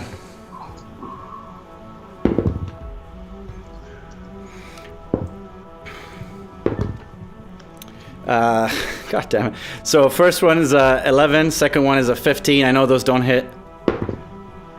And then 18. That doesn't hit either, does it? Nope. None of them hit. Nice. 2 attack Dervick. Natural 20 for 26. Ouch, that's a hit. That's a normal hit because you're raging. Yes.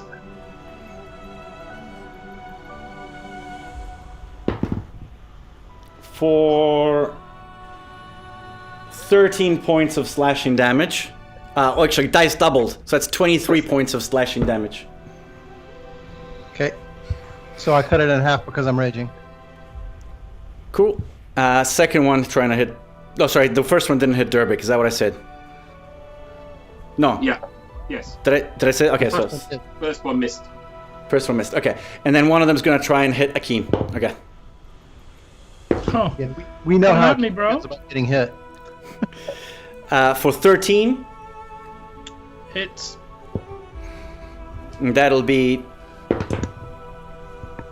13 points of slashing damage as it What? cuts into your kind of robe, not your robe, your sort of heavy winter clothing, and slashes and manages to go deep in underneath that. It gives you a big cut on the front of your chest.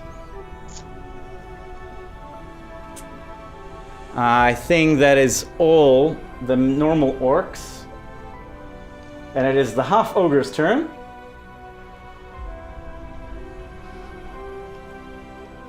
He's not very bright.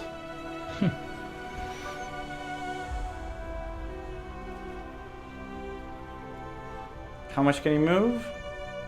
30 feet. I've lost my... there we go, tape measure.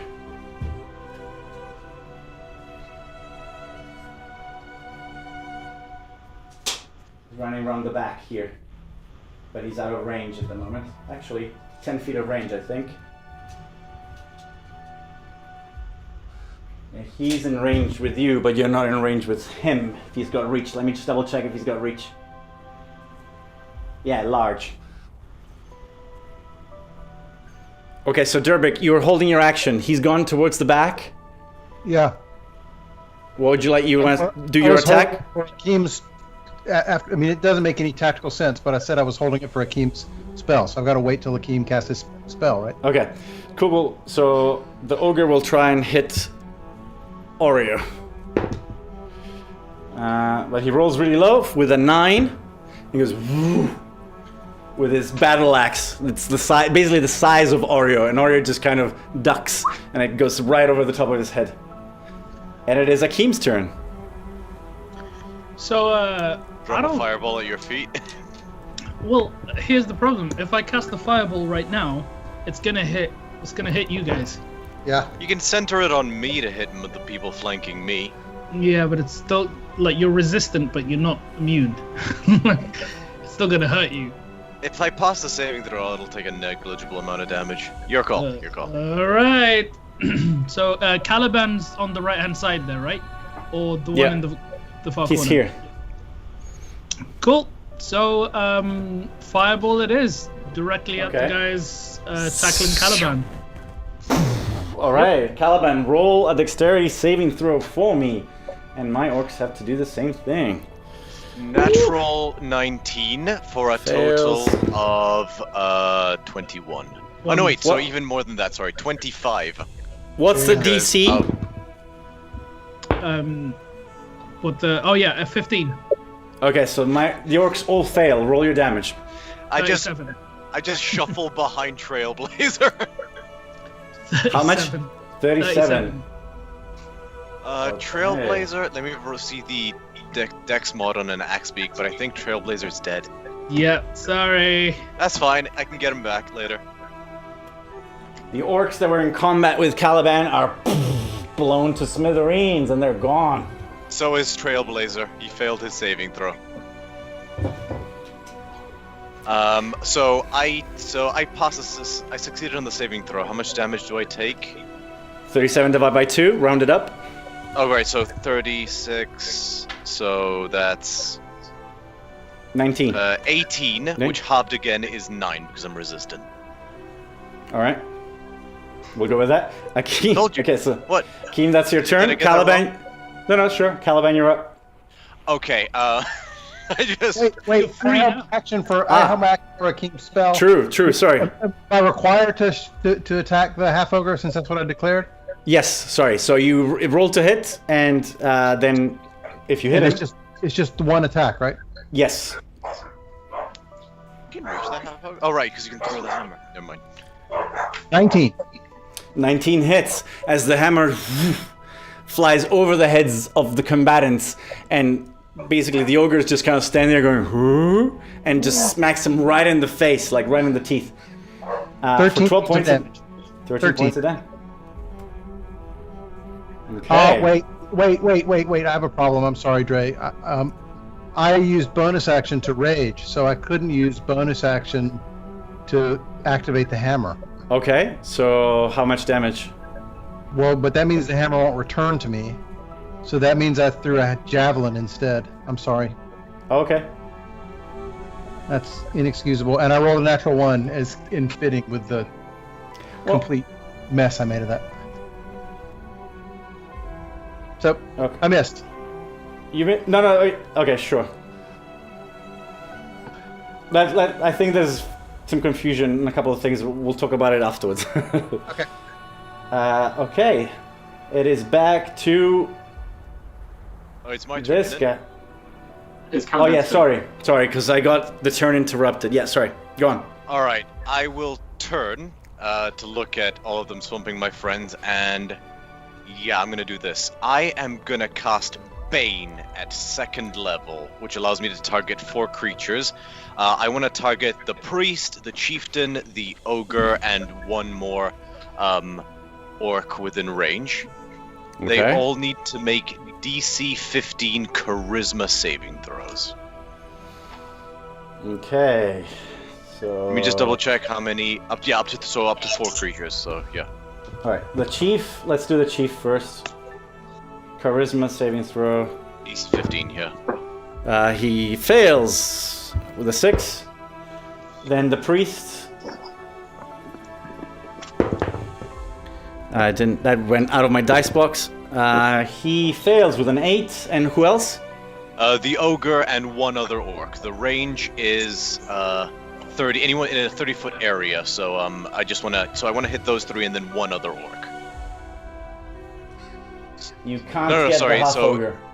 So the range is up to 3 creatures that you can see within range. Okay, so within. Can I get closer to hit the half ogre? Sorry. Could I Sure. have gotten closer to cast the spell? Yeah. All right. Half ogre. 16. Does that pass? Yeah, that just passes. God damn it. Okay. All right, And so I will the say the 3 guy that's furthest away is the other one. Yep. For 11. Fails. Okay, so he's baned. What does that mean again? Whenever they make an attack roll or a saving throw, they roll an additional d4 and subtract it from the total. Cool. All right, now. Okay, is that your action? Yeah, that is my action, and I'll stay put. I got something planned next turn. It is this guy's turn, and he didn't like getting hit by Oreo.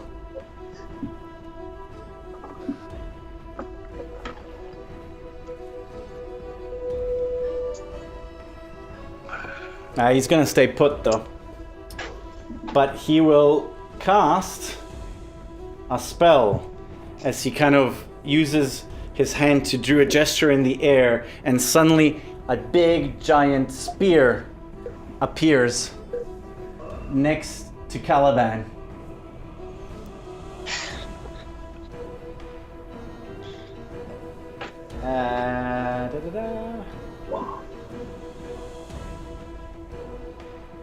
Sorry, 1 second as I double check the rules for spiritual weapon. It is an attack roll.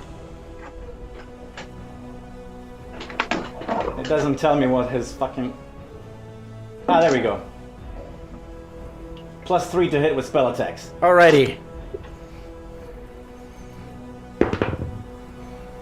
10 misses. Never mind. That is his action. It is Oreo's turn. So Oreo is going to attack him again. He's going to, because he's now got Untitled Fighting, so it's sneak attack against him. But first he's going to bonus action Hunter's Mark him at the same time. Okay. So we roll a hit, and that's going to be 15 to hit. 15 misses as it sort of clangs against his ring mail underneath the leather armor. And Oreo grunts at that. But, Okay. And it is Durbek's turn. What would you like to do, Durbek? I would like to bash the hell out of the guy that hit me with a natural 20 last turn. Very well. Roll to hit. You want a bonus action your hammer this time?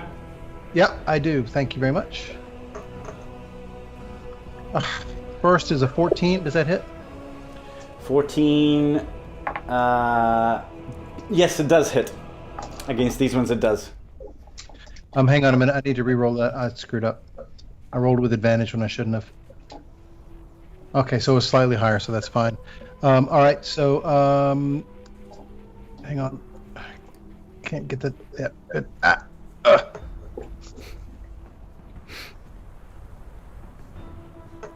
For By the way, 17 points of damage. 17 points of damage. How do you want to kill your orc? I think just completely crush the pelvis and throw him off into the snow. Nice. As his sort of body goes limp and his friends just like hanker down. They're not happy about this. By the way, for anyone other than Durbek, most likely, this might be the first time you see a real orc, like a orc of the wastelands. These guys are like over 7 foot tall, and they're pretty scary. They're just, their tusks are like the size of one of your fingers. They're not happy. So can I take my second attack on the one that's right there next to him? Very well. That is a dirty 20, Okay. and he takes 14 plus 4 for 18 points of damage. All right, and you kill your second orc. Do you have any flourish for this one? I think just right between those tusks. Smash the lower jaw, crush the upper jaw. Very well. All right, and it is the Orc War Chief's turn, and he's gonna finally be able to do his fucking battle cry, and he lets go of like a ungodly scream, a primal one, and you can sense that it's more than just a scream. There's something almost magical about it, and you see the remaining orcs get invigorated with sort of like a fighting spirit that seems magical. You mean the 2 remaining orcs? Yeah. And it's their turn, and they're going to attack. And they're going to attack with advantage because of the screen. So.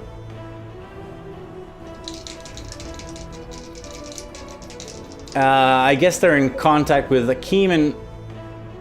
Yeah. Actually, just one. It's only one because... Well, this one also gets it, and I think he does too, but... yes, there's only... So 20 to hit Akeem. Hits. That does hits, I think. Yeah, And absolutely. you get another 12 points of slashing damage. Alright, And it's getting really annoying now. The half ogre's turn, and he's going to close the distance with Oreo. Don't forget, if you are within 5 feet of me, you get advantage on melee attacks. While I'm raging. Yes, so the half ogre also gets advantage. Haha, great. So he's gonna attack Oreo. Does he only get one attack or 2? Only one. All right. 24 to hit. Remember to subtract a d4, which does matter actually in this instance. No, that hits. So that'll be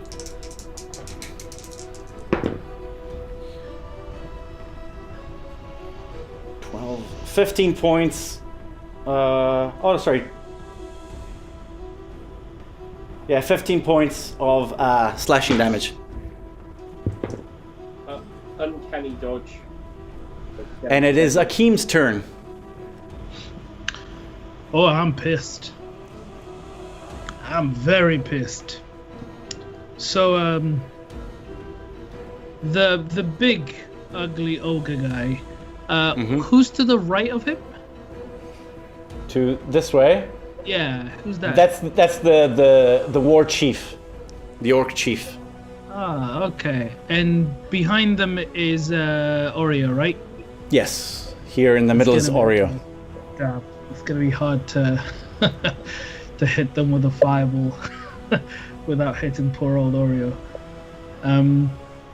Okay, well I'm gonna. Well, there's one to the right of me, right? Yes, the ones that's currently attacking you, actually. Yeah. Oh, okay. Let him get some a decent helping of burning hands then, at 3rd level. As there we go. I think he's got a +1 on that save. Natural 1 fails. How much? 21 points of damage. Yeah, he's gone. Bye bye. Any flourish you want to add to your? Oh, kill? I'm gonna focus the burning hand so that it's just like it's a hole that you can just see through his chest. Nice. Like it's not just burning him; it's concentrated. It's And like you guys- the entire heart organ is just burnt out. But the Gone. edges are cauterized, so there's almost Yeah. no blood. Yeah. Yeah, a smoldering black ring inside this giant chest. Then you can see the other side of the sort of the snowy tundra in the background, and he just falls. Actually, he falls over you, and you go through the hole. So you're.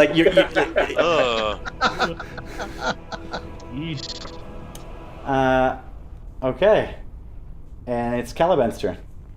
God, I hope this works. I'm gonna cast Command on the Chieftain. DC 15 Wisdom saving throw. Okay, what is your command? Betray. Betray. Betray? I think you should go for simpler things, but it's wisdom. Yeah.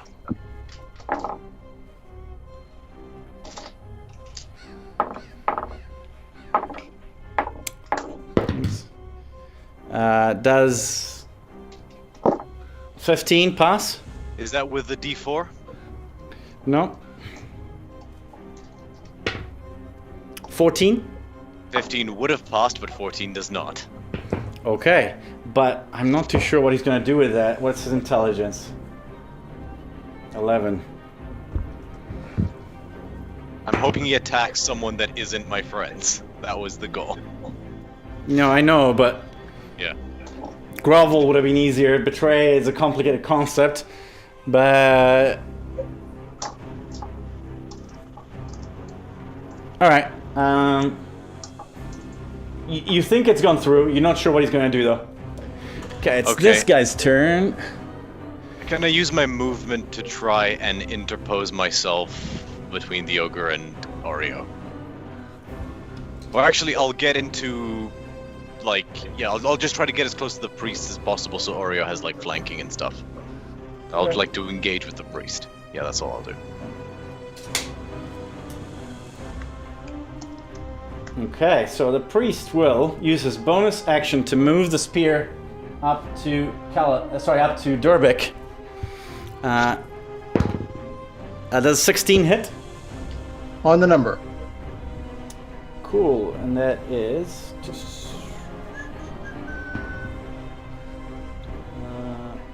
sorry, 1d8. As you are skewered by a sort of a ethereal kind of magical spear, you take 4 points of radiant damage. You shouldn't have done that. Oh, And so I don't then- get to have. Interesting. Okay. And then he will cast. I should have cast Blessed before this.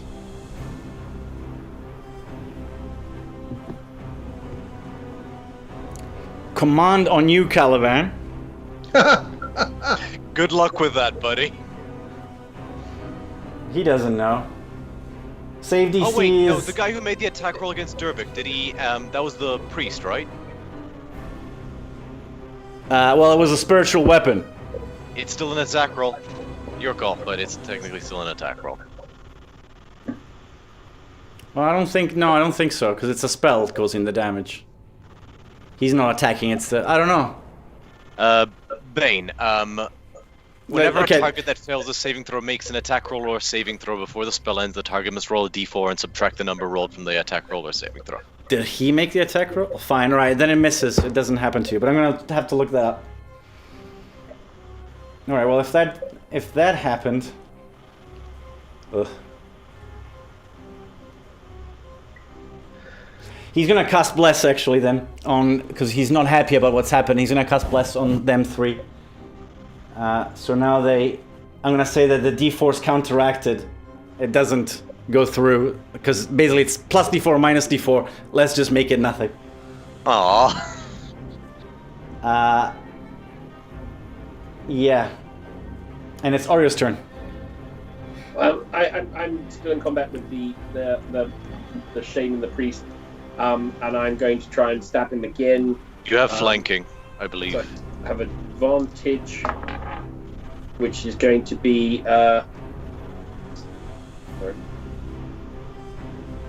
dirty 20. Dirty 20 on the priest. Yes. That does hit. Even if I had Bless, it would hit, so yeah. Okay, so it's 6 points of normal slashing damage, Okay. and then 8 points of sneak attack damage, and How do you want to do this? Hunter's Mark damage. I basically just through the gaps in his armor, I just stick the cookery into his heart and twist. And as I pull it out, I say, "Naughty, naughty."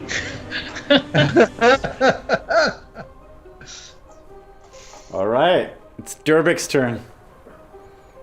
Who's that dude with the long white hair? It's this one. Yeah.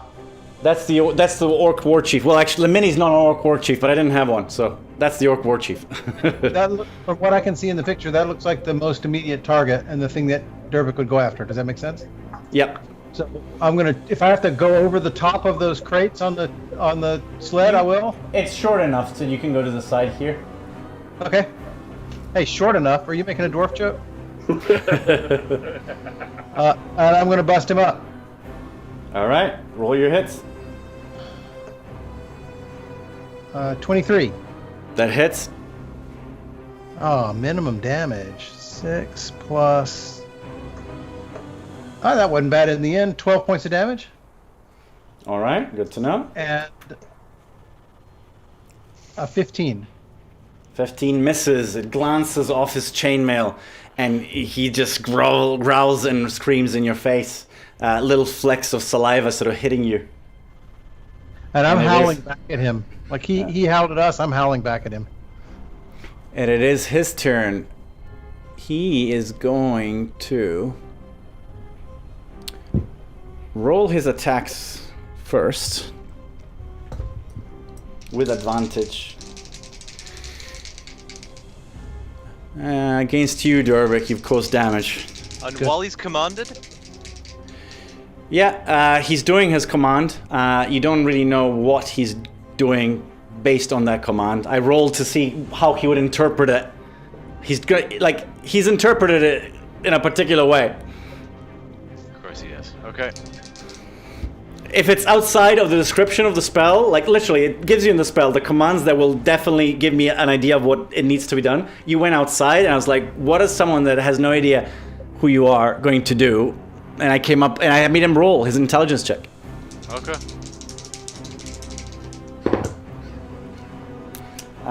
That is 20 to hit, Durbik. That's it. Yep, definitely hit. 1d12 plus 1d8. Okay.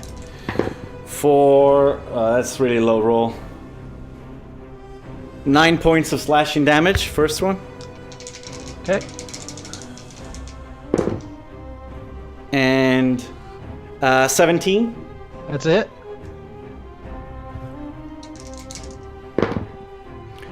That's better. 17. 21 points of slashing damage. Of course, you're raging, so it's not that bad. He's a big guy. But then he will disengage. Well, he will not disengage. He will just bugger off. Oh, opportunity attack. Yep. Opportunity attack. Yep. That says betrayal, Caliban. Roll 23. your Fair enough. 23 hits. Roll your damage. Yeah, 12 plus 5, 17 points of damage. And your attack and damage, Oreo. 70 plus 24 to hit, That hits. and that's going to be 5 points of piercing damage. I'm assuming I don't get sneak attack because I'm not fighting him. No. Yeah, just 5 points of piercing damage. Okay, the ogre's turn. He's very confused. He's like, oh. Let's see what he does. His intelligence is like 3 or something. Right, he's gonna stay in combat, but he will attack Oreo again. Twice with his advantage, and that'll be 23 to hit. That hits. And 2d8. Yes. Where's my other d8? There.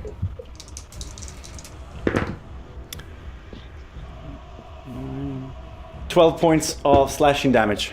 Uncanny dodge. Okay, Akeem, it is your turn. Oh, I'ma bring it. So The chieftain's what's a about way to off. happen is no. I'm focusing on the stupid guy. The chieftain, I don't know if I can. Well, how far is the chieftain actually? From you, Yeah. that is 40, 50. No, yeah, 45 feet. I'm thinking about it Do it. because I'm like, in that case, I am going to cast 45 feet. Did you say? Yeah. I'm gonna cast a flaming sphere right in the center of where he is, Okay. because that's 60 feet. Dexterity saving throw. I have plus one. Okay. Fails it. All right. Roll your All right. damage. It's not a lot, but 9. As the sphere appears right in his path, and he just glances off it as he's running away, and it scorches like his entire front, and he once again screams in pain. Okay, that's your turn. Yeah, or it was. Was there anything else you wanted to do? You wanted to move or anything? Well, I'd like to. I don't know if I actually have to say this aloud, but I was just gonna use all of my sorcery points, or sorry, 6 of my sorcery points, to regain a 4th level spell back. It's useful to know. Useful to know. Thank you. Okay. Okay, it's so Caliban's can I do that turn. now? Bonus action, Vow of Enmity on the half ogre, and I will get into range with him, melee range, and take 2 swings. Okay. Let me just mark off Vow of Enmity. Yeah. Roll your hits, Caliban. All right, with advantage because of Vow of Enmity. First one. I don't think anyone's hit the half ogre. 16 on the first hit, That hits. He's a big creature, so Things back. and I'm gonna roll to hit for the second one first, just in case it's not. And the 24 for the second hit. okay. Yep, hits. Roll your damage. Okay, so nothing too fancy. 2 first level divine smites on each. So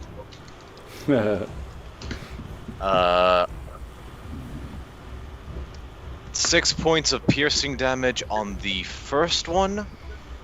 Sorry, how many? Plus 6 points of piercing damage from Okay. the war pick, plus an additional 9 points of radiant damage. Okay, well, it's still a war pick, right? Okay, cool. So you when you hit with the spike of the war pick penetrating deep in this fat on his belly and just kind of goes in, and you pump this sort of radiant holy energy into it, and he just looks like he's having the worst stomach bug in the world. Like his face has got that like kind of look in his face. All right, second hit. Another 6 points of piercing damage and an additional 11 points of radiant damage. So total of 17. Okay, as you pull out and bits of guts come out like a spool, like you're pulling, and it kind of goes spilling on the ground, and you pull back. And how would you like to do this? Nice. I'm gonna drive the spike into the knee, so that he drops to one knee and his head hopefully gets to like eye level with me. Mm-hmm. And then I'm just gonna turn the lights off with a blow to the temple. All right, nice. And it just kind of goes poof, instantly limp. Oreo, it is your turn. Okay, so I drop Bessie, the cookery, on the floor. I draw Meepo, my longbow, and my short bow, and I take aim and fire at the fleeing war chieftain. Okay, roll to hit. Oh, hang on. And I bonus action move my hunter's mark to him. Okay. So that's going to be 50 plus 24 to hit. That definitely hits. Right between the shoulder blades. As this long sort of war cape that goes through it, leaving a little hole in the back. 8 points of piercing damage from the bow, and that's 4 points from the hunter's mark. There's no sneak attack because I haven't done sneak. I've done anything for that. Very well.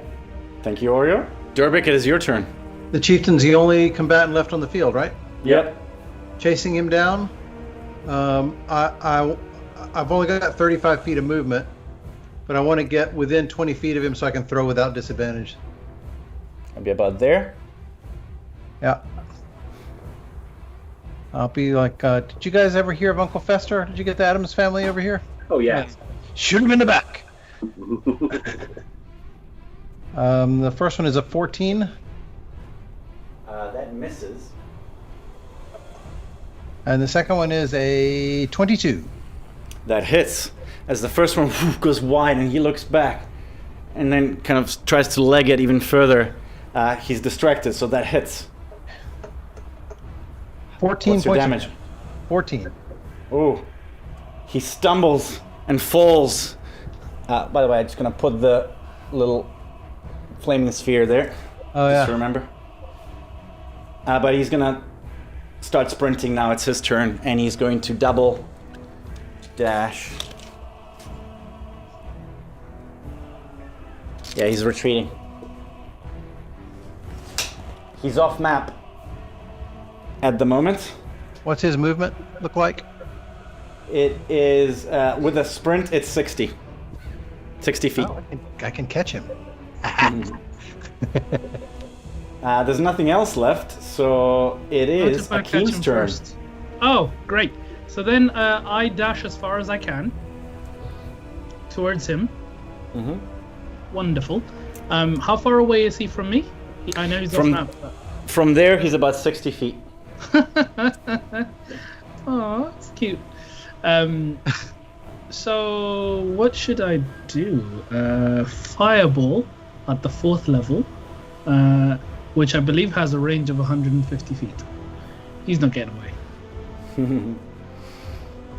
Okay, and you concentrate your energy, and sort of the ball comes out, and then you squeeze and compress it down into like a tiny bead, and you fling it, and it disappears. You just see this almost like a cigarette that's been flicked. You know, that tiny little bead of red into the night, and then it hits and. Does he make a save? Let's see. He might survive this. Makes a save with a natural 20. Okay, yeah, no, D4 wouldn't make a difference. What's the damage? 19 is shit. 19 to half, so that's 8. Oh, wait, round it up. No, 9, 10. Yeah. But he's looking very beat up. His cape is on fire. He's kind of trying to put it out. Oh. And he's... Am I able to move the flaming sphere as a bonus action? I think that's... let me double check. I think it's something you can do, actually. Let me check.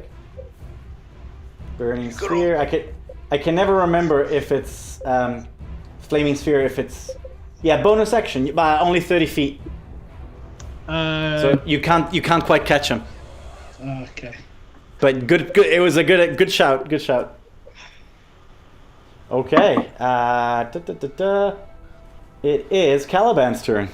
Okay, I am going to run my full distance up to where Akeem is as well. Mm-hmm. Can I see the... You're a little bit further back. Can I see the ogre? Yeah, you still be able to just about make... Wait, actually... What's the range of your dark vision? When we say features and traits... sorry, 1 second, there's just a lot here. Shades of gray up to 60 feet. I can see in darkness. You're a little bit further back, so I'm gonna need you to roll a perception check.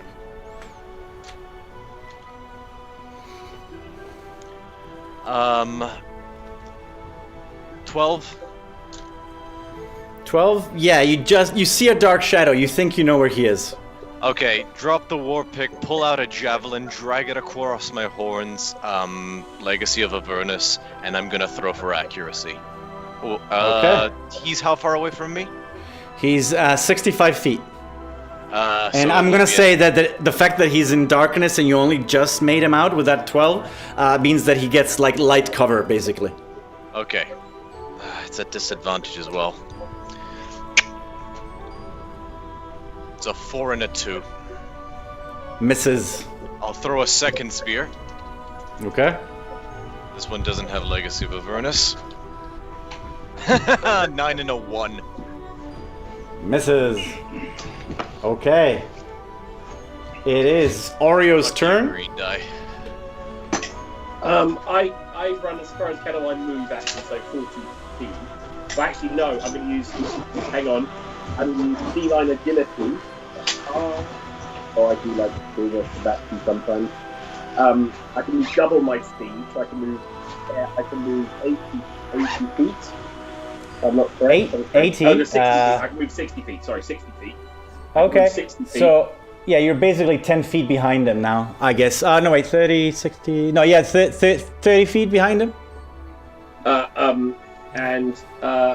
So that's my just double checking what the. So that's my move. So I'm going to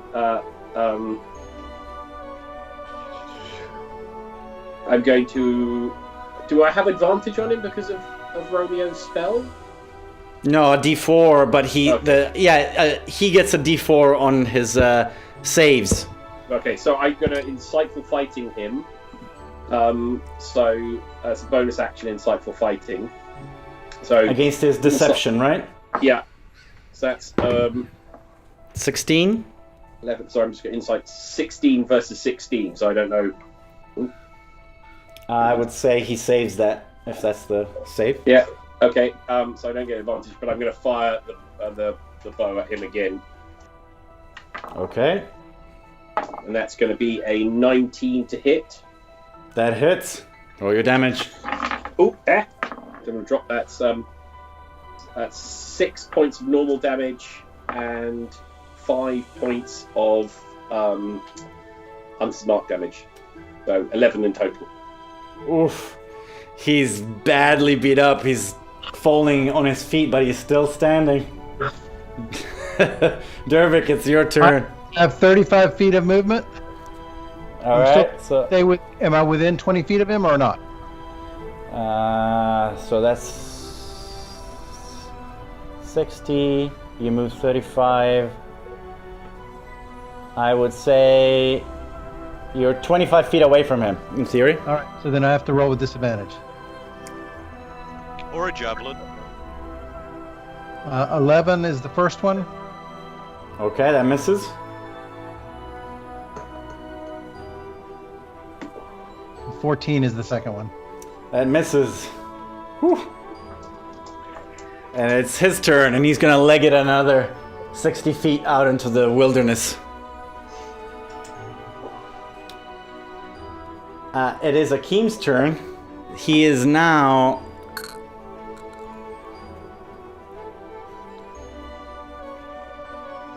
He is now. Yeah, he's now like 100 feet away from you. Maybe we should let this one live, and he'll go back and tell him not to fuck with East Haven. Yeah, he's. Oh. Can I firebolt him? Because I've got 120 feet. If I dash forward. Yep. If I dash as far as I can. Yeah. It's just a cantrip firebolt. Roll to hit. Alright. 13. 13 misses. Yeah, I figured. Caliban, it's your turn. Move as far as I can forward. Okay. How far away is he? 90 feet, something like that. Okay, I can still hit him with the javelin if I can see him.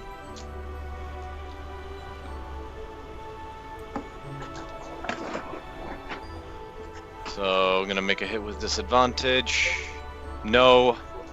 Second hit. So the lower one was a 20, a modified 20. It was a 13 and a 15. Sorry, how modified? How much?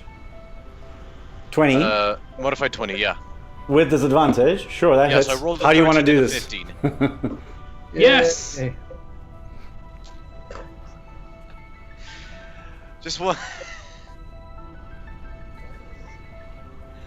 I'm just gonna, and I'd be like, 3, 2, 1, and then you just watch it just hit him in the back and go through his chest. You just see a dark figure in the distance sink to the ground and disappear, sort of in a white expanse of snow. And you're out of initiative, guys. Quite a throw, Caliban. Thank you. Thanks. Bravo. I'm gonna leave those javelins. I ain't going out there. He wouldn't have got away because I had hunters marked him, so he wouldn't have got away. Ah. Good. And I'm officially out of javelins. Well, I'm sure there's more. we can always find some more. Search You the can, bodies. you can use the one that I threw at the ogre, half ogre, and missed. You can retrieve that one. No, that's yours. I go out to the orc chieftain and search his body. You find a variety of coins in his pouch.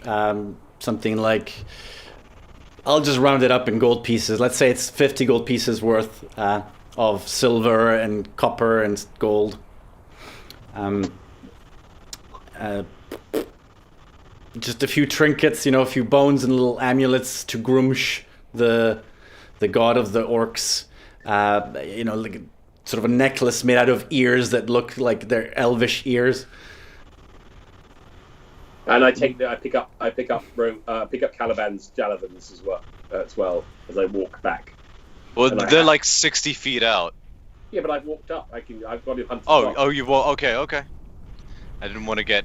I just had a feeling there was going to be like monsters out there immediately. How about the rest Alright. of the bodies, Dre? Anything notable?